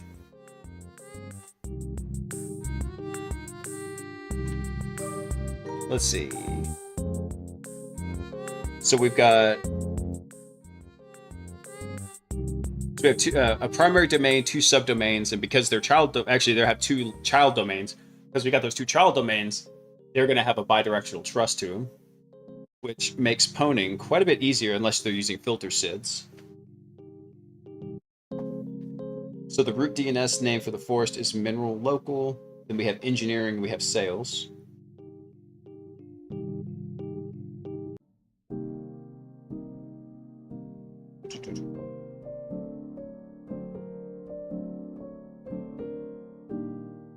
Let's see, so we'll set up a Windows domain network using Hyper-V, which is virtualization software, comes free with 64-bit Windows Enterprise and Education. If you're not running Windows and don't want to use Hyper-V, you could always do it with VirtualBox.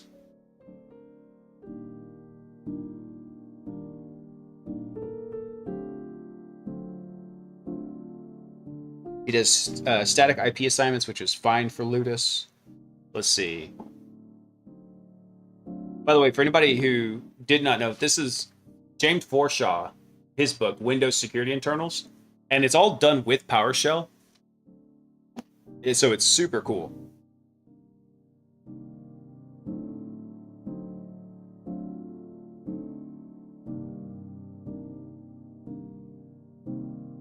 Let's see, so he's got a list of, let's go ahead and make a note of this. I got too much crap on my disk. I need to clean it. Stay. There we go. All right, so let's do a dressing scheme here.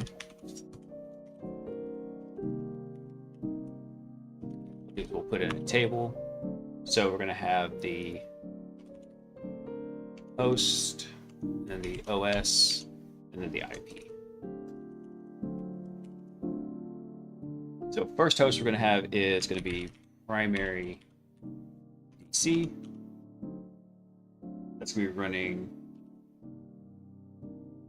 well, Windows Server. Yeah. I don't know if it matters which version of server we're running. And that's going to be 192.168.99.10. Then we're going to have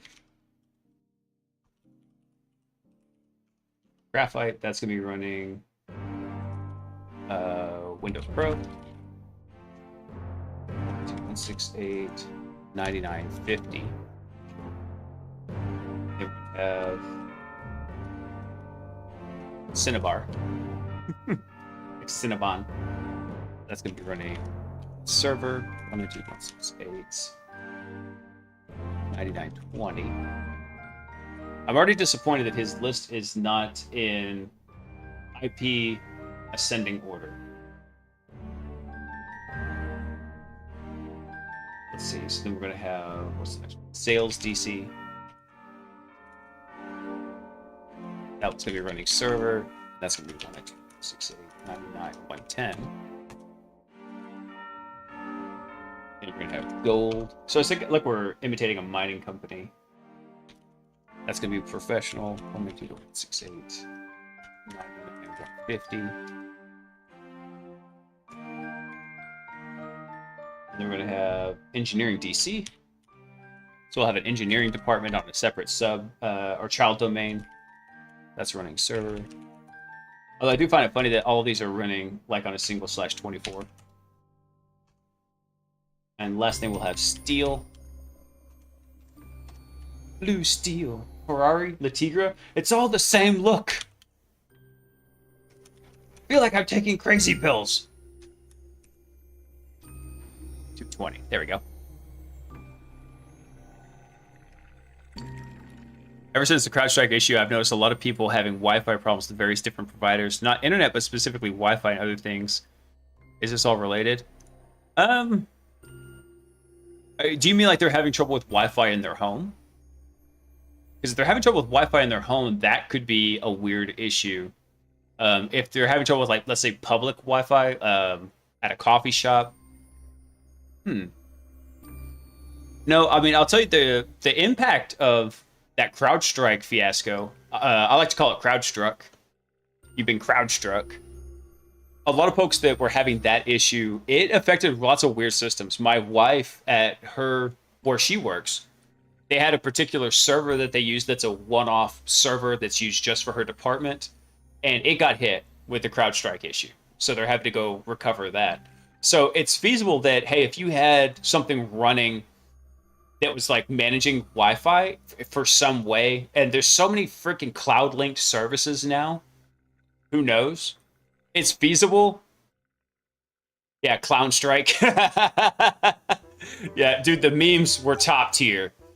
I was having a. I feel like the memes were so good they had to be fattening. But yeah, so it is possible, but it's probably not highly likely that those two are directly related. You gotta remember, just because two events happen in close proximity doesn't necessarily mean they're related. So thankful we're a Sentinel-1 shop. Yeah. So what's funny is, obviously my wife's work is a CloudStrike shop, and all that happened while we were on vacation. So her laptop never got the bad update. But then she comes in and like gets her laptop up and running, and she was concerned. She's like, "Oh no, I think it's happening." I was like, "Hold on, didn't you get an email from your IT folks saying it was safe to update?" And she's like, "Yeah," and it's just, she had a bunch of updates. It just had to reboot a couple times. It didn't actually blue screen on her, but she was concerned. We weren't, never one I know wasn't, so I'm thinking this is the ISP problem at the moment. Probably, yeah. If the ISP was running CrowdStrike on some kind of infrastructure systems, possible, right? Because the recovery process was such a pain from that event, especially if you had BitLocker enabled, right? Then you've got to go boot that system, go get the BitLocker key out of Active Directory, and then go boot it up, put in that BitLocker, that freaking BitLocker key, and then have it go through to it. Yeah, it's such a pain. But hey, at least you know BitLocker works. This was an unplanned field test of BitLocker. All right, so Graphite and Cinnabar are all in the same. So I'm rearranging this. It's all Windows. This is going to be. There we go. We could also run Windows Enterprise if we wanted to. Let's take a look at what templates do we have currently available to us in Ludus.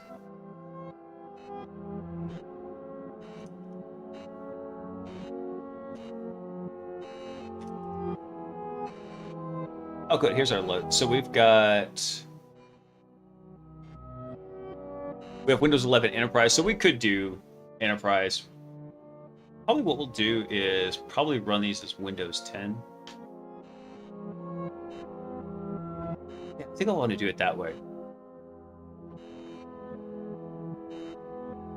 5,600 BitLocker laptops later. Dude, no kidding.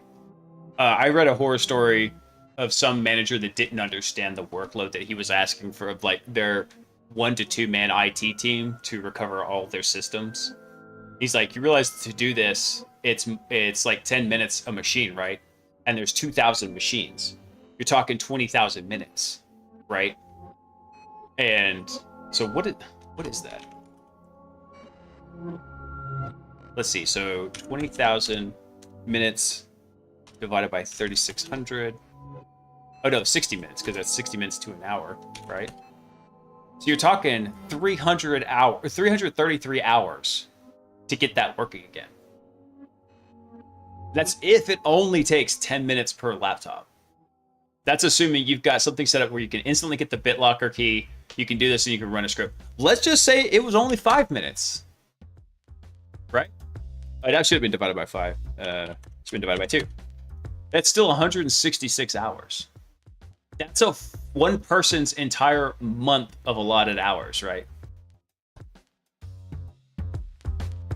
Do 1 laptop per hand. Okay, cool. So let's say we can bust that down further by 2. Let's say you are optimal hacker man and you can, hack with both hands at the same time and you got this all going, right?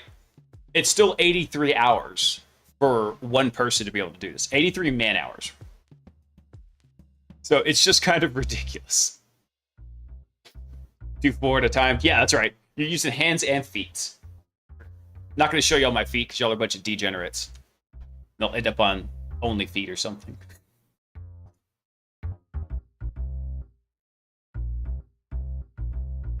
All right. Cool. So I think we can use that here. Let's go put that one. Actually, no. We're going to do these all as Windows 11. Do I want to do these? Should we do these when we build this lab out? Should we do Windows 11 or Windows 10? I'm trying to think about it. Bet your ass they would have get some crypto tonight.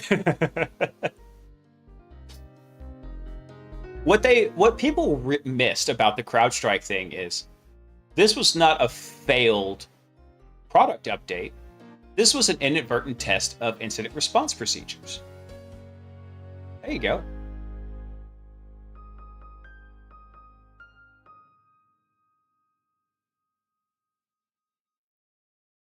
Kind of torn between doing Windows 10 and Windows 11.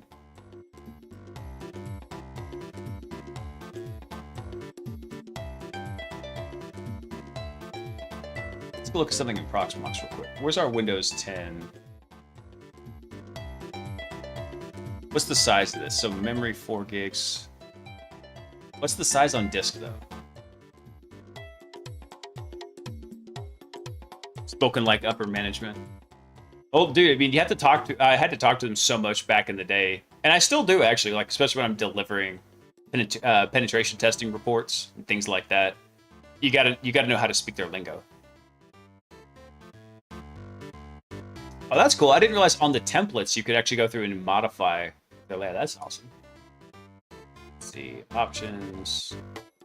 I want to know what the hell the size is.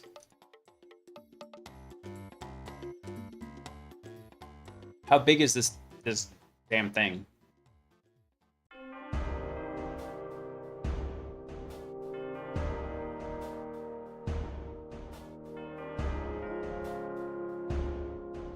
Let's see. So this one is 107.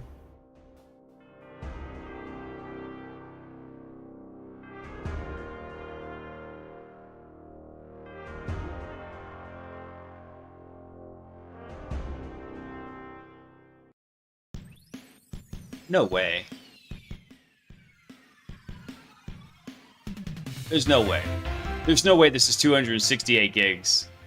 I've never seen a Windows install that huge, unless it was something running like Windows 2000 and it's been updated every single day. Remember when they used to they didn't do the roll-up patches, they just did like each individual patch, and so like your Windows install directory could just grow exponentially.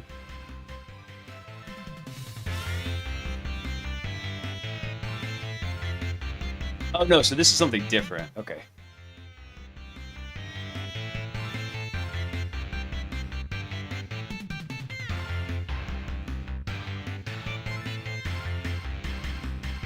I want to know how to find out how large this template is, though. How much disk space is this template taking up? Boot disk size is 250 gigs. I mean, because we can look at our storage on the system here. For storage.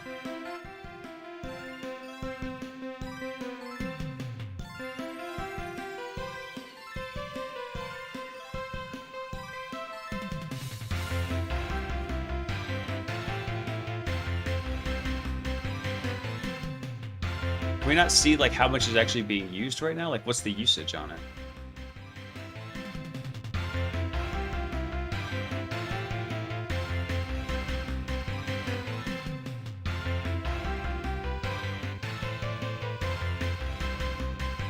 I mean, in total right now, we're only using 261 gigs of the 8 terabytes we've got on here. So there's no way that this is 268 gigs like I was reading. We decommissioned some servers last year and got approval to use them for a work home lab, working with 192-ish cores, 2.4 terabytes of RAM, and a metric ton of storage. Dude, that's awesome. Is that on a single, like, 3-use server or 4-use server or something crazy?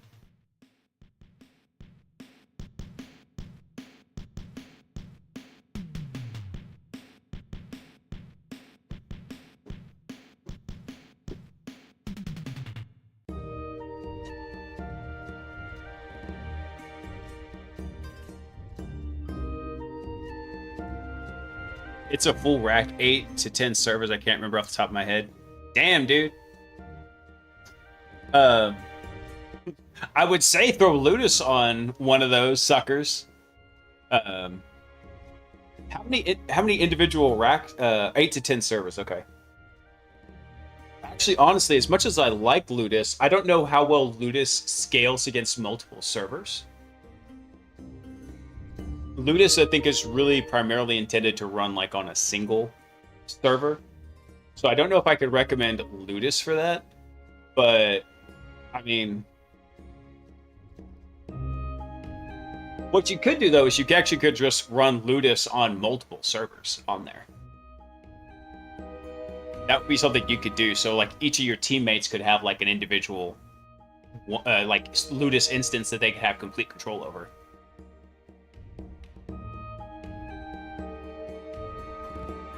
Trying to add to my resume and train some troops before I depart my squadron November next year. Dude, it sounds like you got some cool stuff in there. See if you can find out what the specs are of just like one of those blades in there.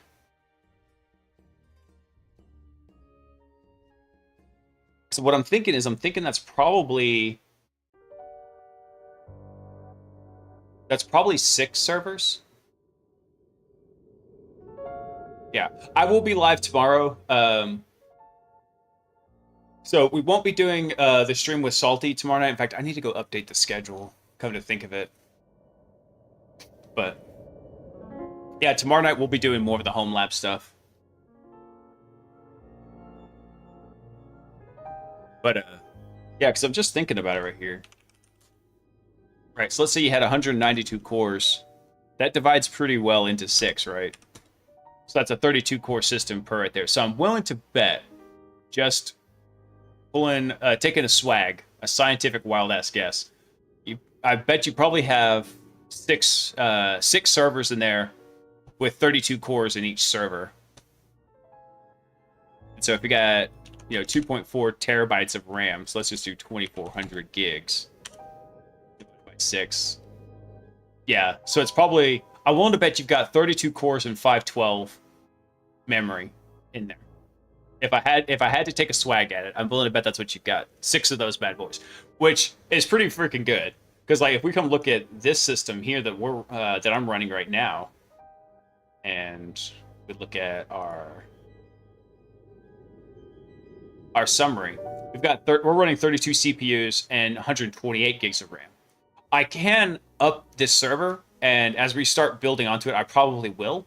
I'll probably start throwing. I'll probably go double the RAM in it. I have only using half the RAM slot, so we'll be able to use up to 256. Because the CPU load's not going to be huge. Actually, I'll be really interested to see what happens to the CPU load when we throw WASA in here. It's like an open source. Is it open source? It's a sim that you can use at home, basically.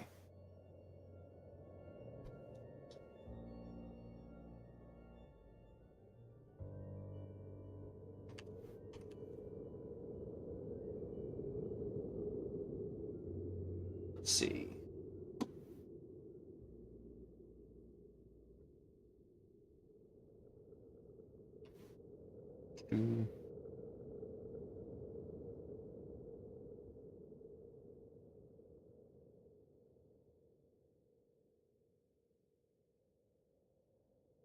So he said that one of the things you could do is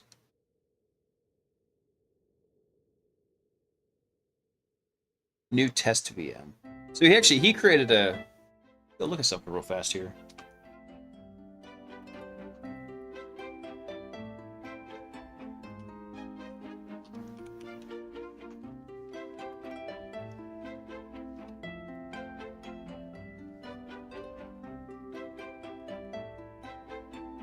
Okay, no, I misread this. This wasn't a function he put in NT objects. This was one that he just defines here in the book.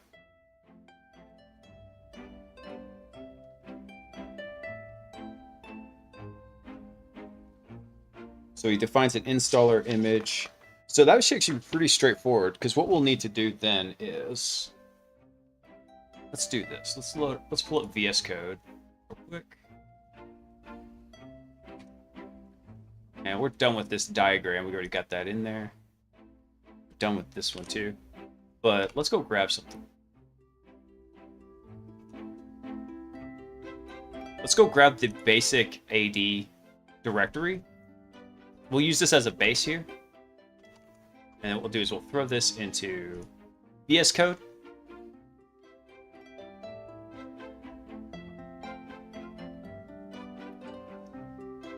Don't install PowerShell. Let's see. There we go. So what we'll do is we'll use this kind of as our base here. We'll start defining these different virtual machines that we're going to need. Let's see, because like this one's running Windows 22 server. That's perfect. So the host name, I don't care about range ID. Let's go ahead and define this real quick. What was our table?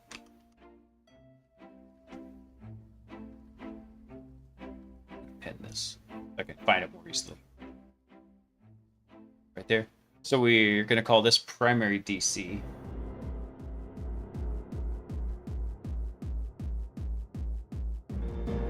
Is that how we did that? Yeah, VM name primary DC.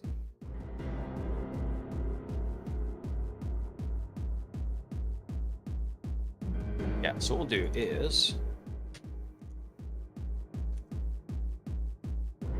let's copy that. This one's going to be our IP addressing scheme is going to be a little bit different. So what I'm going to do is actually I'm going to modify this.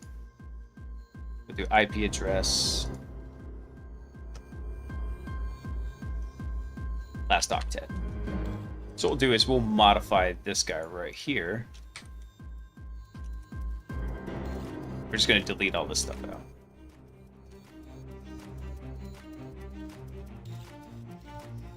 Take this out. Perfect. Because that's how we're going to define it when we do the Ludus YAML config. So our last octet here is going to be 10.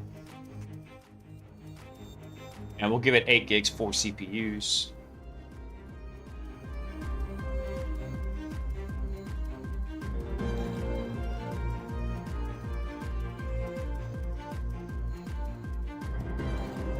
See how he does this here. So he's got a full walkthrough on how to do it, but everything he's doing is using it in Hyper-V. So we're going to have to kind of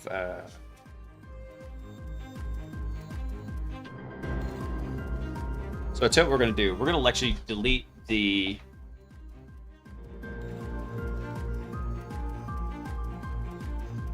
we're going to change this to true. We want it to go ahead and sysprep.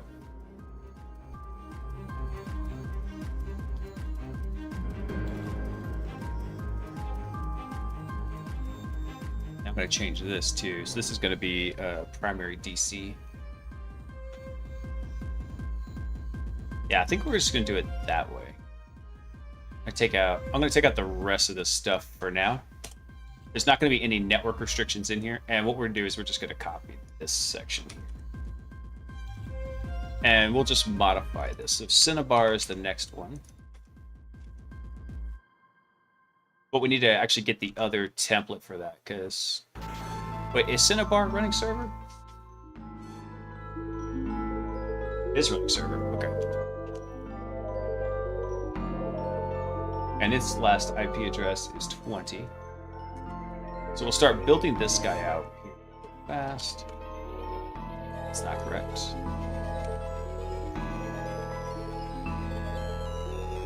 All right, so now we've got, so we're using the Windows 22 server template, but we need to get the other template out of here. So we're going to do Windows 11.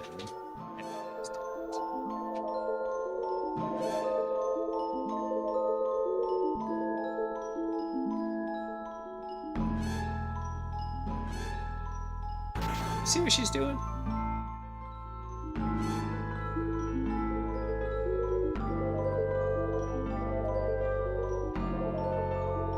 There's Panda. All of a sudden I just hear scratch, scratch, scratch, scratch, scratch coming from under my desk, and I guess she decided that the stinky old backpack she likes to sleep on wasn't soft enough.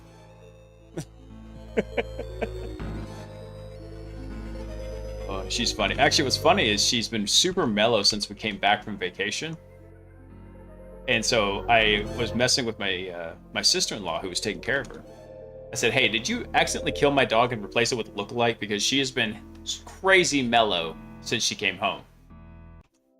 And so I was teasing her. I was like, I think actually what happened was, I think she realized that I can get rid of her if I wanted to.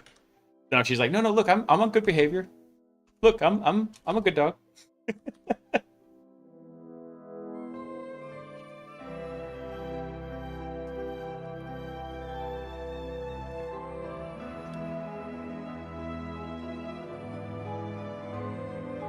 Yeah, we'll do it like that. And then, so we need a sales DC, which is going to be another server version.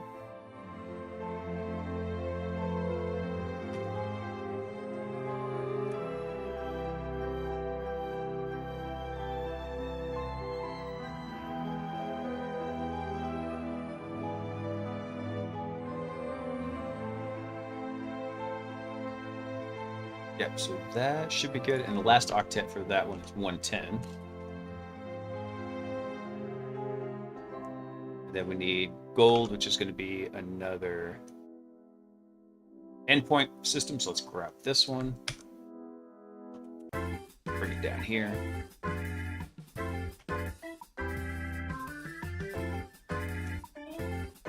And then that one has an IP address of 150.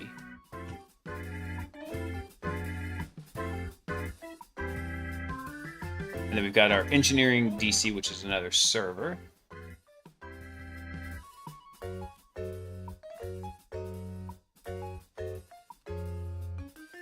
Set this up. And that one has IP address of 210. And then we need one more endpoint, which would be steel.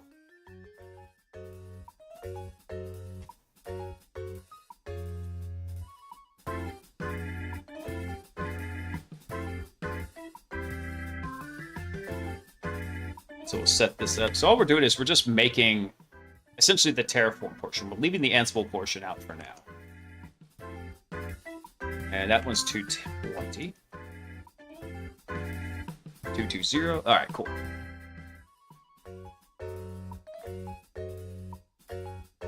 So I tell you what, let's do something real fast here.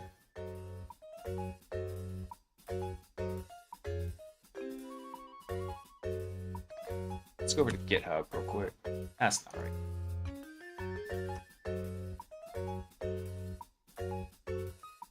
Let's see. Let's go ahead and create a new repository.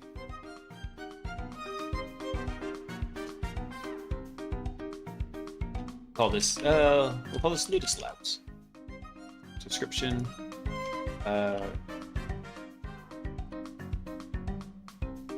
Actually, we'll just call it Ludus ranges.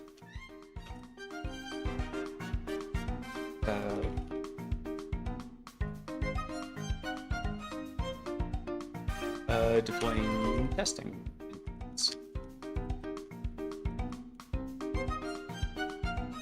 Go ahead and add a blank README file. Git ignore, I'm not worried about right now. Let's create the repository.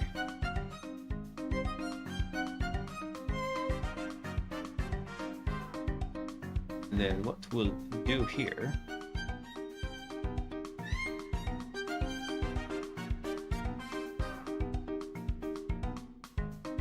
I'm trying to remember how to do this.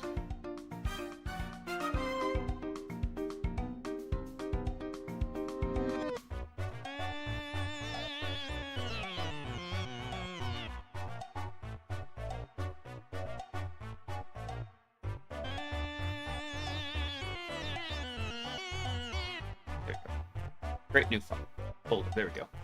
So what we're going to call this is, we're going to call this Ludus, we're going to call this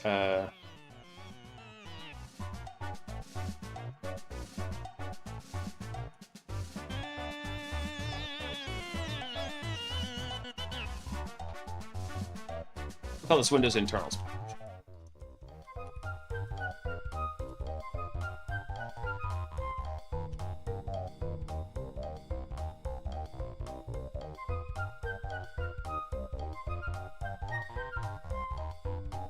And then what we're going to call this is, we're going to call this, I think it's range document YAML.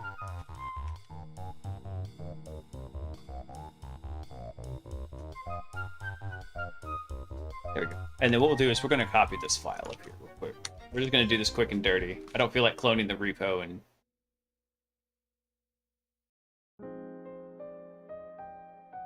with that change. There we go. And then let's see here. Create a new file. README. Let's see. Range configuration for use with James. Foreshaws. Book. I think it's. That's it. I think it's Windows security internals. Let me grab something.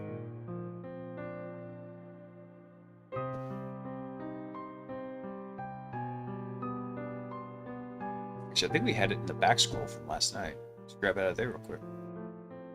Yeah, that's all I got. Yeah. I need to change the amount of back scroll I can have on this thing.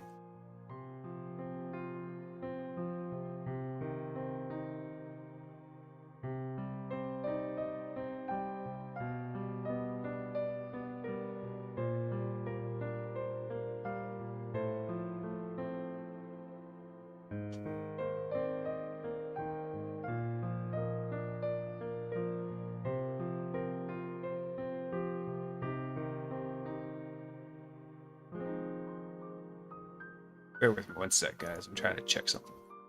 It's not showing up in here. Okay. So I just noticed one limitation for the chat pop out here is that it only keeps about, I don't know, maybe about 36 messages. Doesn't keep a ton. So a lot of the back scroll from last night is no longer on there, but that's all right. Windows. Internals. I'm gonna grab a link to the book on.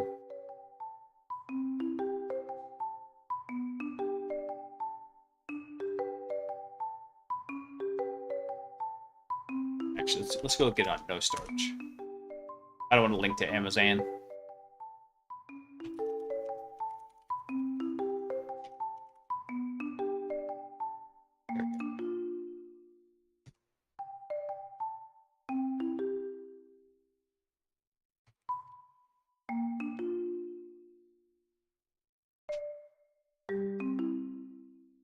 There you Range configuration. Look, let's see. This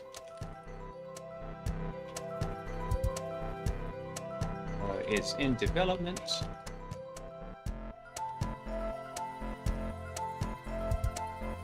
Let's see, we'll meet the requirements laid out in Appendix A. What do we call this thing? Building Windows domain.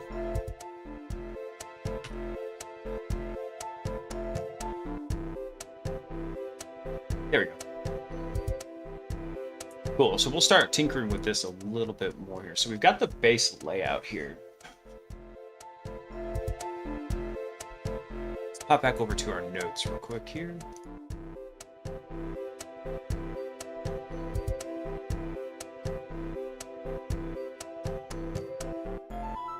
So we're install the primary DC virtual machine from the DVD image, yada yada yada.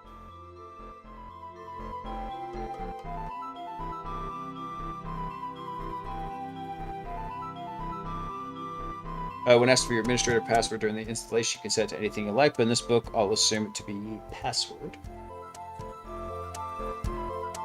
Now, I think that is something we can actually go ahead and set in our range config here.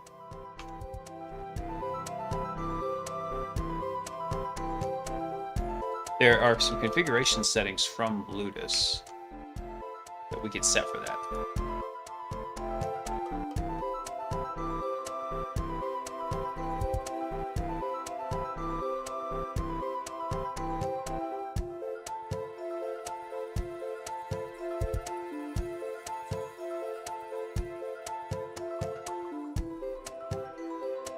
I'm just going to drop this in here for just a second, because we're going to take out the ones we don't need.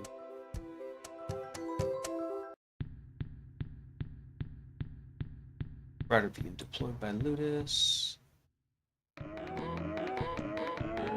Definitely don't need that. Stale hours. How many hours until a pre-existing snapshot should be deleted or retaken? Don't need that. We'll go ahead and leave those two in here. Let's see. So the domain admin username on every Windows domain. Domain user.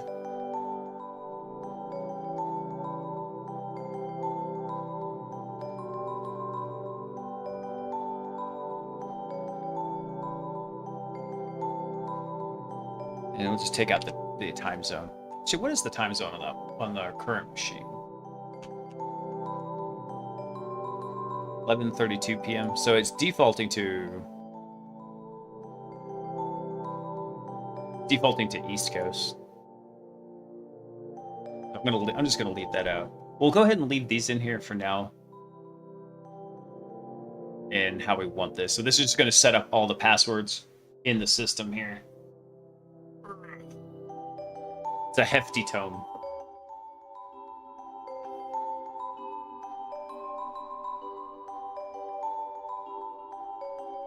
Okay, so when asked for the administrator's password, putting one. Once you gain access to either a desktop using or command line, using the server core version, you can finish the basic setup. All the subsequent PowerShell commands will be run on the VM itself, not the host. So all he's doing is he is setting up the IP and DNS addressing scheme, changing the computer name, installs Active Directory Forest.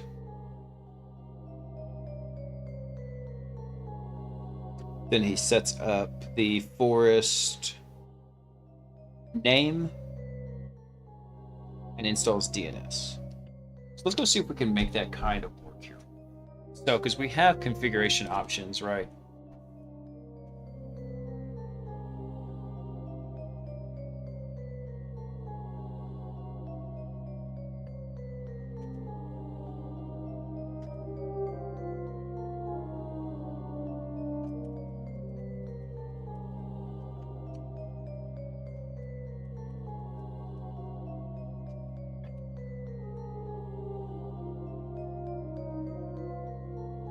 I believe we can do domain here. go look at the...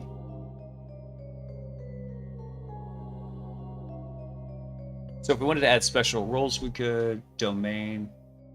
Yeah. FQDN and then role. Is there anything else we can add to this? Like, we set the net BIOS name.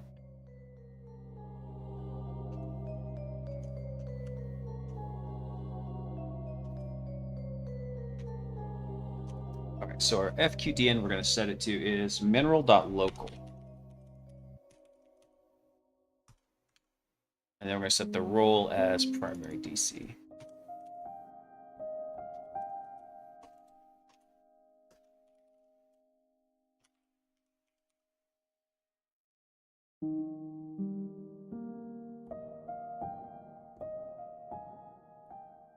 Let's see, what else are we doing here?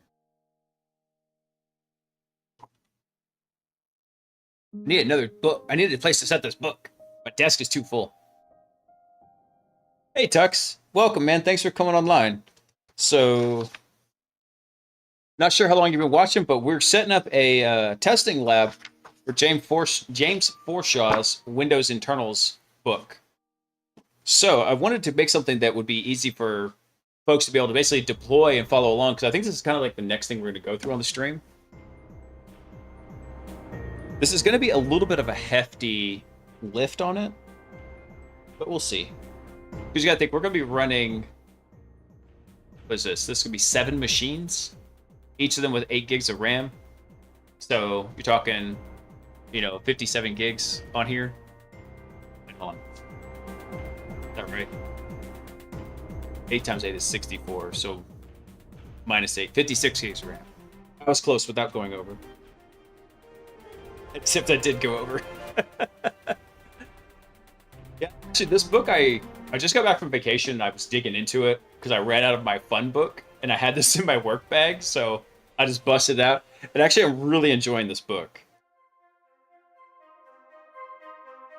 So what we're doing is, I'm reading through, there's an appendix in here that explains how to set up an Active Directory domain to follow along with some of the examples in here, because he goes over stuff like Kerberos and interacting with Active Directory and how that all works and doing everything with PowerShell. So having an AD lab that you could set up would be super handy.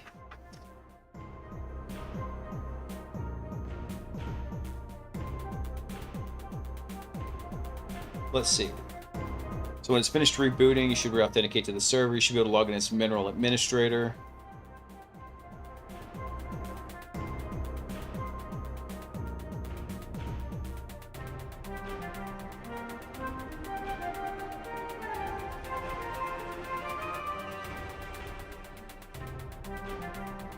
Then he creates Alice, and he creates Bob. So I believe there is a way in the Ludus config to actually create some AD users.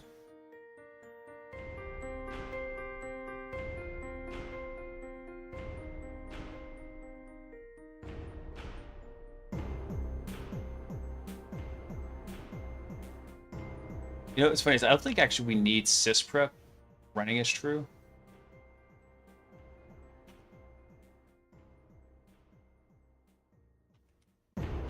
Let's just change that real fast. Fix all those. Because we're going to be running from fresh templates, I don't think we need to run sysprep.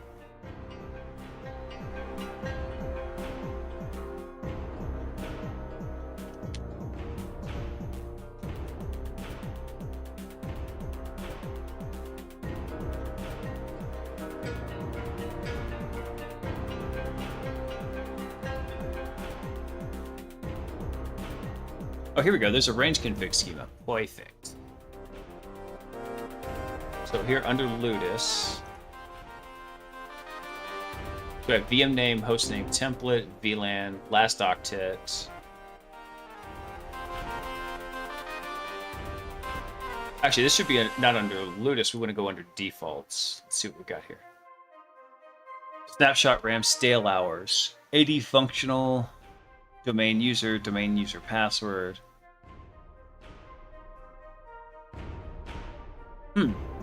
So how do we define multiple users on here?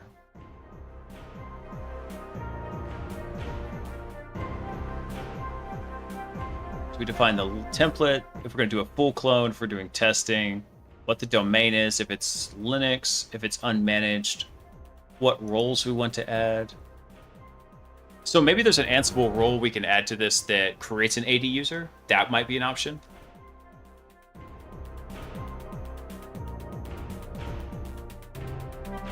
Let's see, user-defined Ansible groups to apply to this VM. The VM will be assigned these groups to Ansible for the range inventory output. Okay. It's DNS rewrites. User-defined domains to assign this VM's IP and DNS for the whole range.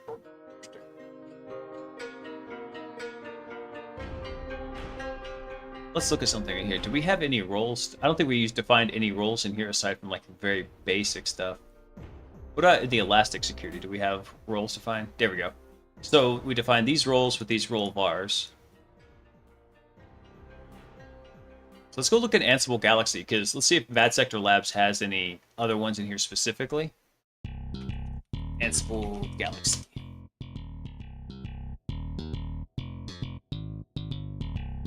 Collections. Really? Nothing? Oh wait, it's just because that's collections. We'll look at roles.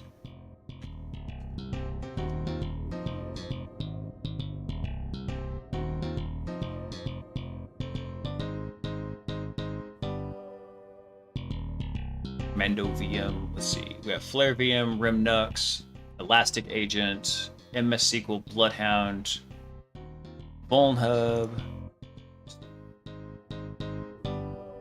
ADCS. Okay, so let's do Ansible Galaxy. Add domain user. Can't type.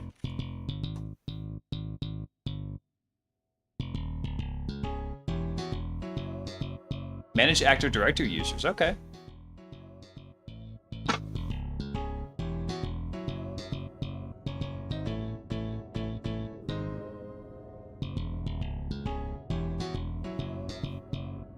Zoom in here a bit. Let's see here. So you might already have this collection installed if you're using Ansible package, Ansible core.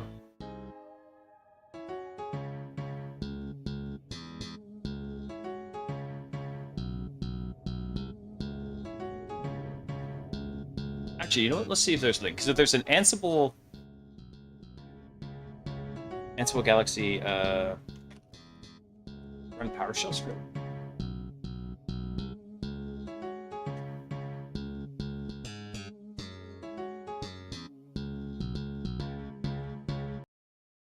Let's see if I could do this.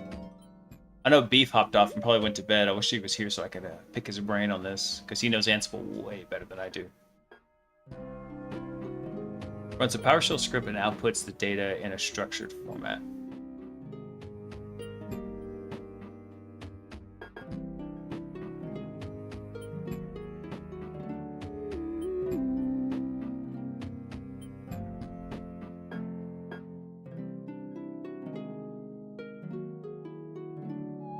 Let's look at the Ludus docs again, because I believe there should be a way.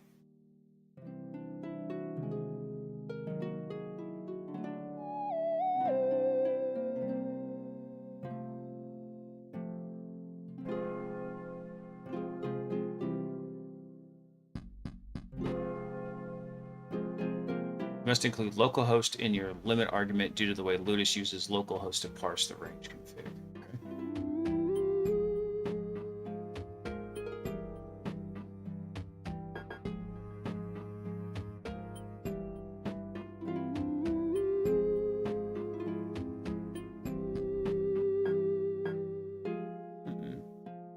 It's not what I was thinking it was when I was messing with this. Quickly test rules. You can use the TAC-T option.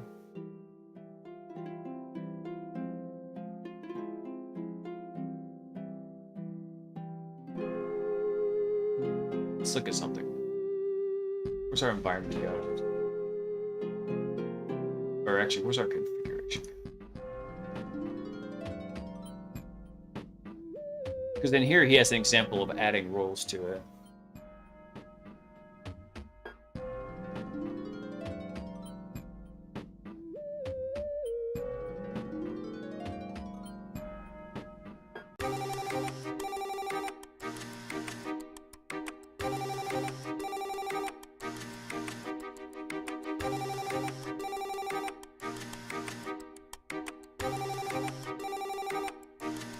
That's an Ansible role to install PowerShell on Linux.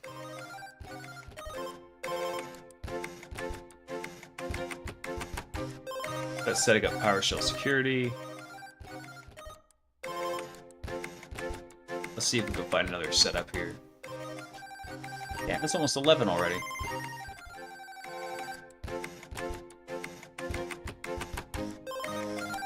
Alright, so I think I have a disconnect in my understanding. Ansible role versus collection.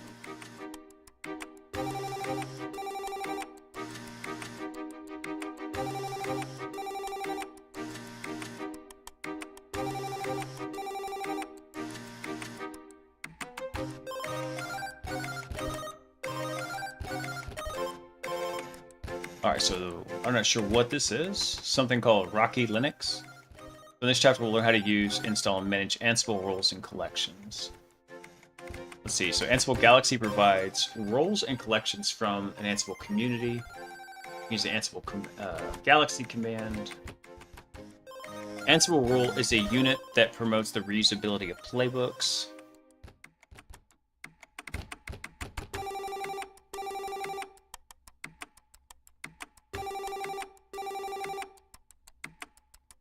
Now, what are collections? Are collections like a group of roles? Is that what we're looking at here?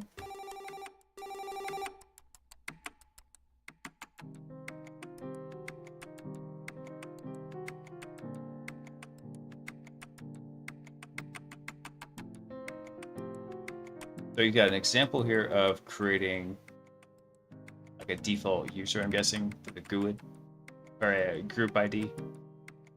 Let's see.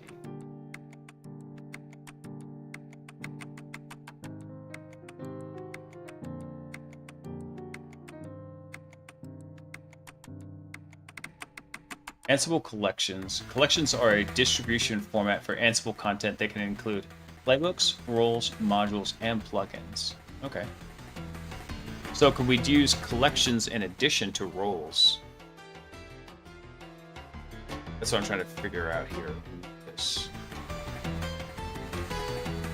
Ludus, Ansible collections.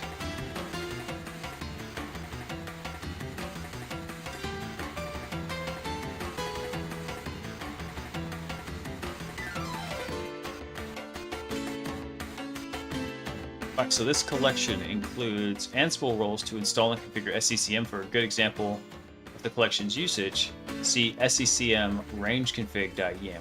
Alright, let's go look at that.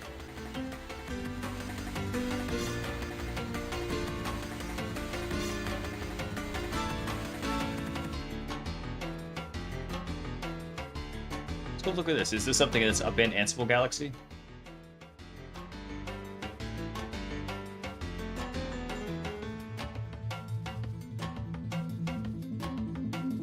Or is this something that's actually a file in here? Oh, there we go. So I have install ADCS right here. It has install ADCS disable firewall, Ludus SCCM distro.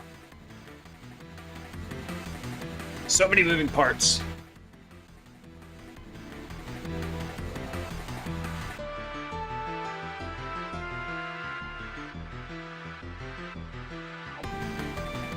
See where this variable name is referenced.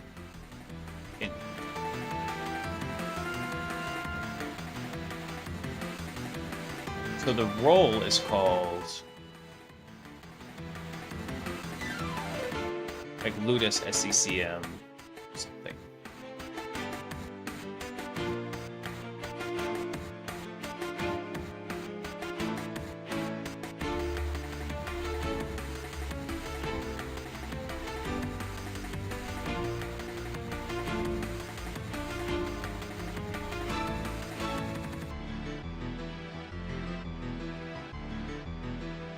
Ludus SCCM site server task discovery methods.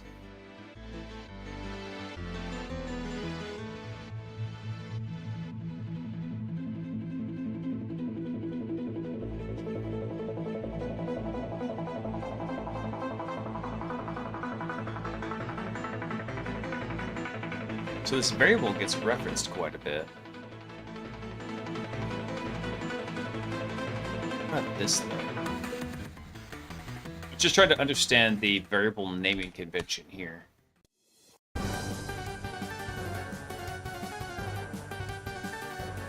Alright, so that... So if we just look for install ADCS, because that's a role that's defined in here, right?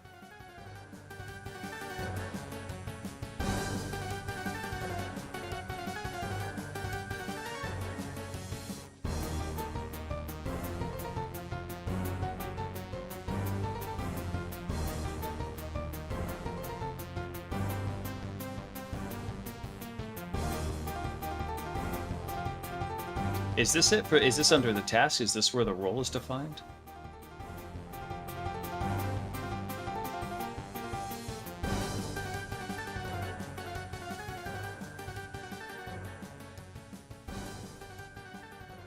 I mean, it looks like it, because it looks like they're running Ansible Windows Win PowerShell. So he sets up a parameter binding here in the script, then runs it. Interesting.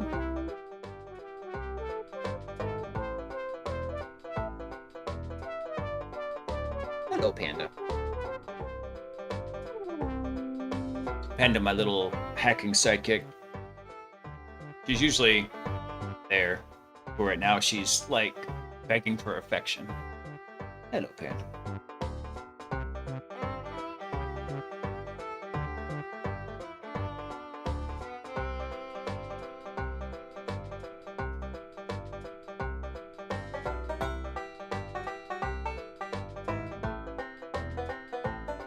So this collection includes Ansible roles to install and configure SCCM. For a good example of the collection's usage, see this file. Let's go back over to the README.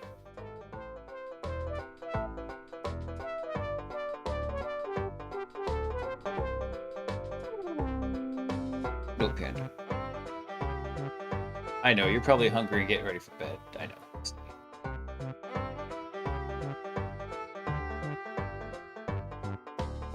Yeah, so this should be on Ansible Galaxy. That's what I say, you. So so these are the roles that are part of this collection. Okay, so yeah, so collection is a grouping of roles. Gotcha. And then roles are kind of like a grouping of playbooks, if my understanding is correct.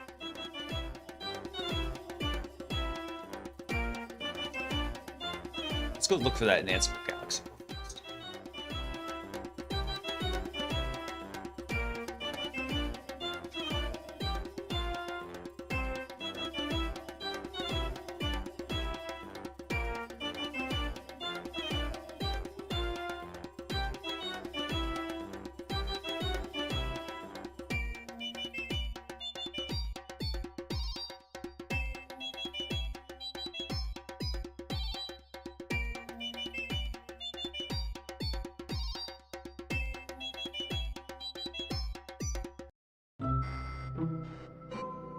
Actually, this got me thinking, because you can download a tarball of it. Oh, cool, we do have 7-zip on here. Awesome. Let's copy link.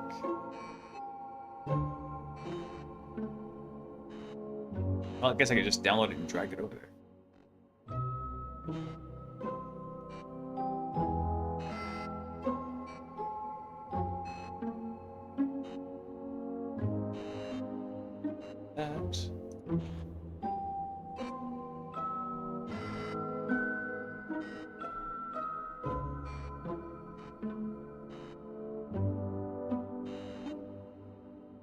Awesome.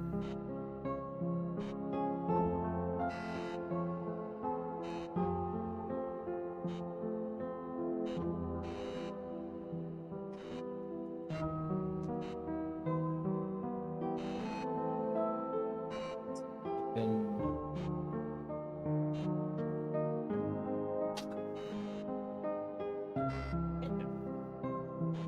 doing, goofball? She just turned my fan off.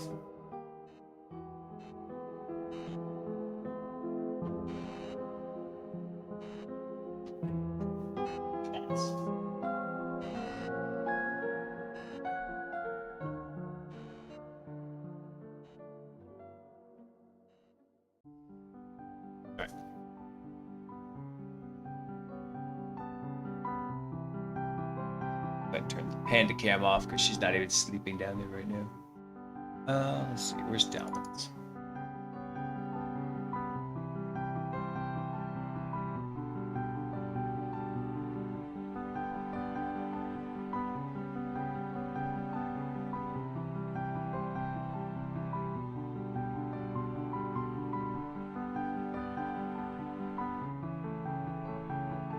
Oh geez, it just downloaded the Mullen 2.0.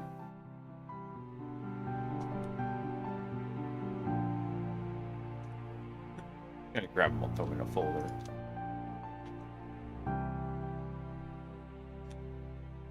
There we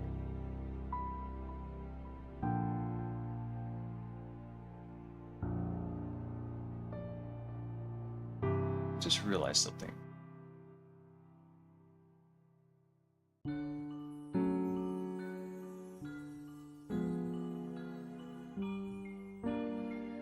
I really am disoriented with Windows 11's interface.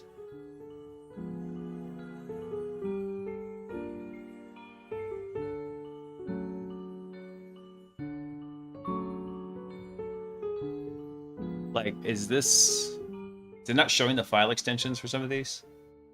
Yeah, it's an MD file. Like, okay, cool. Can you just show the freaking file extension, please?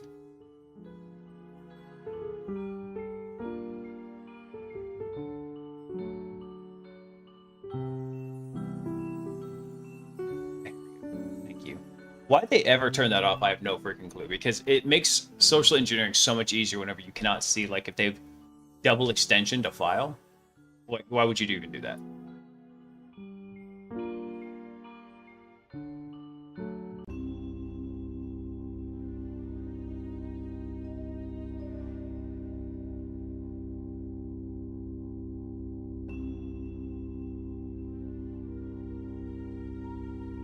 Okay, so that's just a warning that you don't want to make it too long.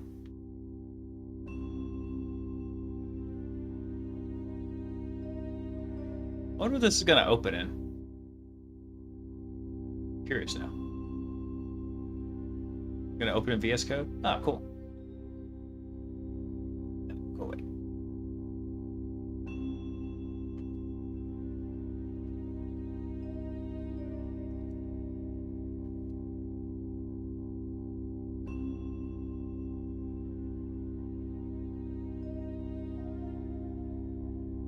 So namespace is Zinzak, Ludus.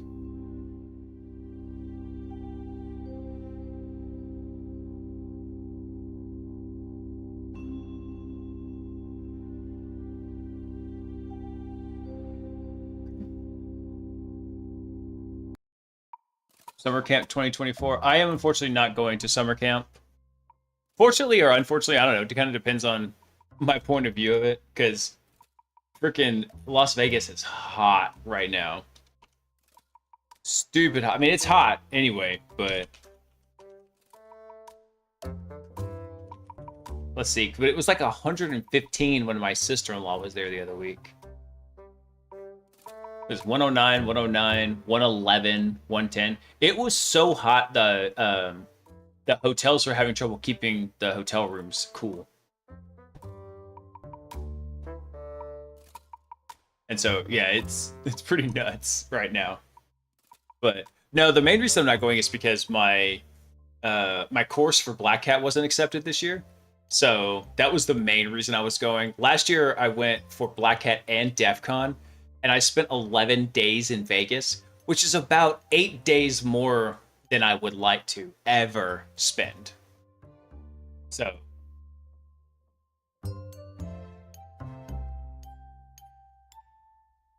I'm totally fine with that. What the hell is going on?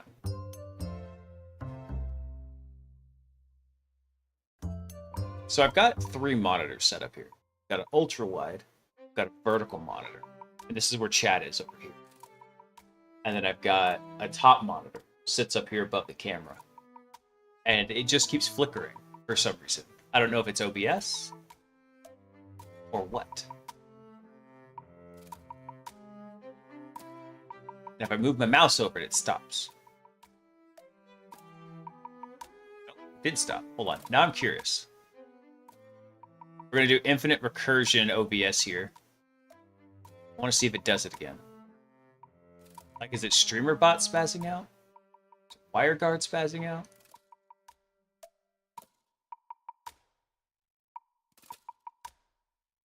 Yeah, so when I moved it down to this monitor, it's not doing anything. Interesting. Glitch in the Matrix? Yeah, probably. I want to check something.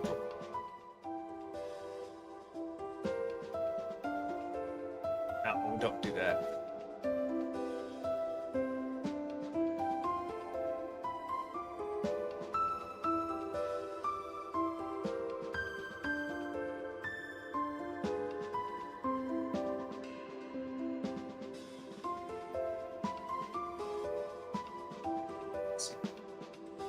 Stand by, everyone. Checking something.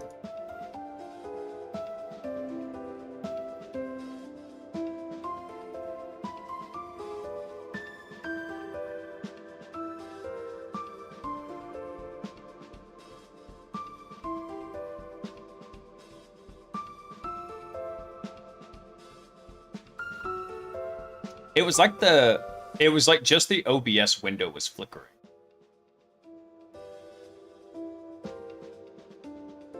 And so my OBS configuration probably needs a lot of cleanup because I did a lot of initial testing, and then once I got it working, I didn't want to touch it. And so probably what I'll do is I'll go recreate a new version of it in a standalone portable version rather than the installed version. And so that way it can have its own little plugins and everything like that.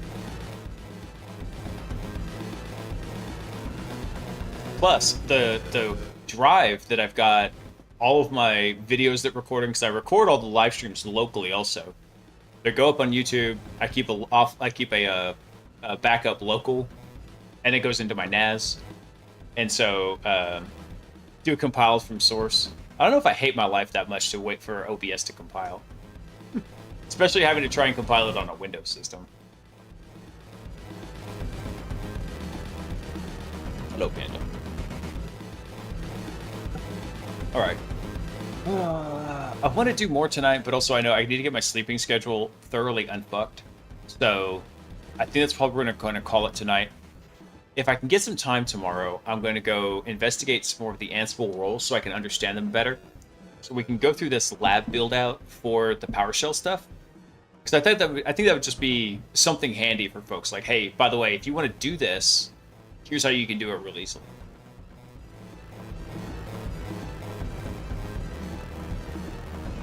Yeah, that's probably what we're going to call. I think, yeah, let's go ahead and call it there for tonight, because we're kind of at a stopping spot. We need to understand the roles better. Let's see if anybody's on InfoSec streams. Just us. Man, where's Tyler? Why isn't HackSmarter on? So, alright, if anybody has a recommended raid target, go ahead and throw them in chat. Let's see if we can dig around and see who's on.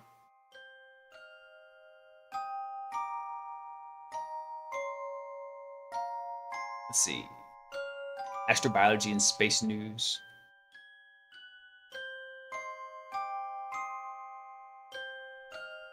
What is this person doing? I can't tell. It's Ione's birthday.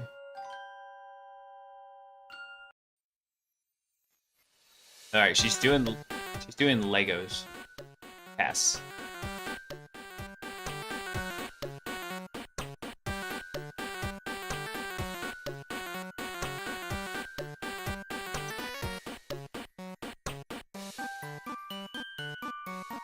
OLED Switch, Xbox 360. Do this work? There's a couple folks in here doing interesting stuff.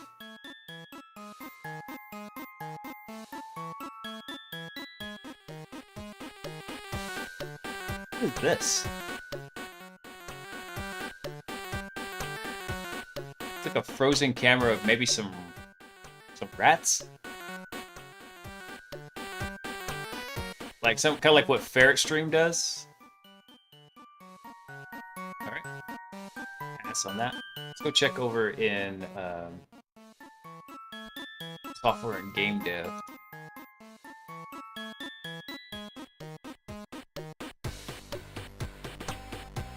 Nerd work for nerds, new projects.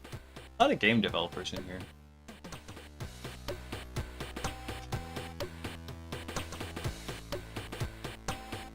I love that he's working on designing this, I guess, female model, and he's just got a little stick figure with boobs right here. Oh, that cracks me up. Hey, Pale. Yeah, I'm wrapping up for the night. And so we're just trying to figure out who to go raid out to, because I'm kind of at an impasse on where I want to do with the Ludus stuff. I need to do some more understanding of how Ansible works, because what we're working on is building out an AD lab that works with James Forshaw's book. And so I just thought that would be something neat we could do. It would be a good exercise to kind of understand the workings of Ludus and get going on it. So... Oh, Coding with Strangers on. Yeah, let's go raid him. Explain card check like I'm 5. Perfect.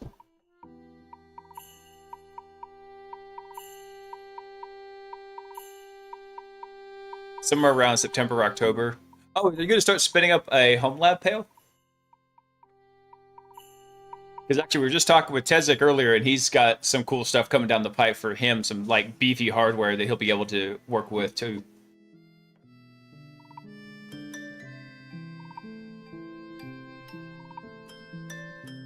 Panda, what are you doing? Chill out. She's attacking my toes. She's ready to go. She's ready to go on her walk and get tucked in for bed.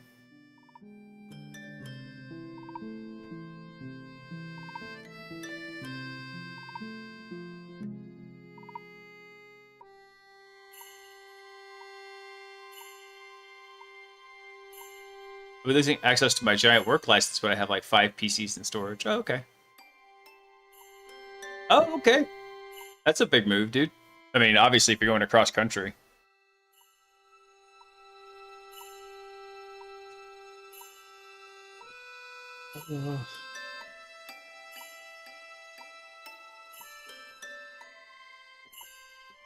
Gosh, my brain just shut down on me. Going from the extreme northwest to southwest.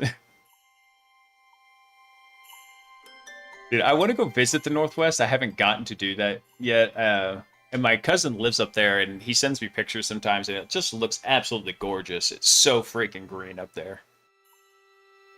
I like Texas because when it's not humid, it's pretty nice. Like, you know, it's not the Phoenix heat.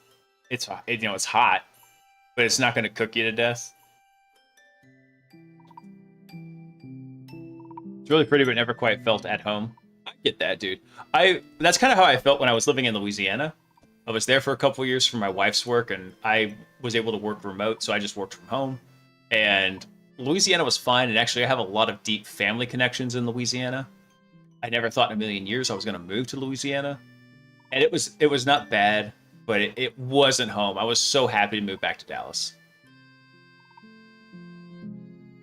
Grew up in a Navy family, so California coast was home. Understood. All right, well, I'll tell you what, let's get our raid started on.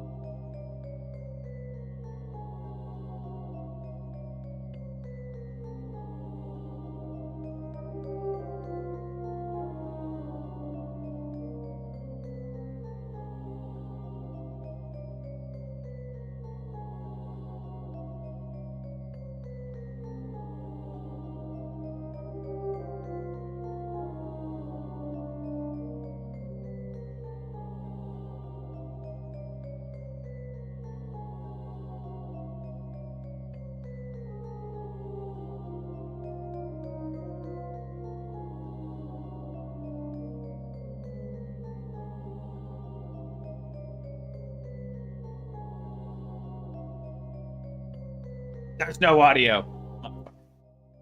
OBS just shat the bed on me. So I'm gonna go set up we're gonna raid out before it actually fully just craps out on me and dies. And so I keep hitting the wrong damn buttons. Hey Chris. Oh god, it's like the perfect ending to a day. Actually, it wasn't a bad day. I'm just freaking exhausted. I didn't get a lot of sleep last night. My sleep schedule was kind of jacked up from vacation. So, all right, everyone. I hope you all had a fantastic Monday. Get ready for Tuesday. It's up on deck. We're in day 2 of crushing this week. So I hope you all have a fantastic rest of your week. Tomorrow night, we're going to do some more home lab. We're not going to have Salty on. I'll explain that tomorrow night. But I just want y'all to know one thing. I love you. Peace.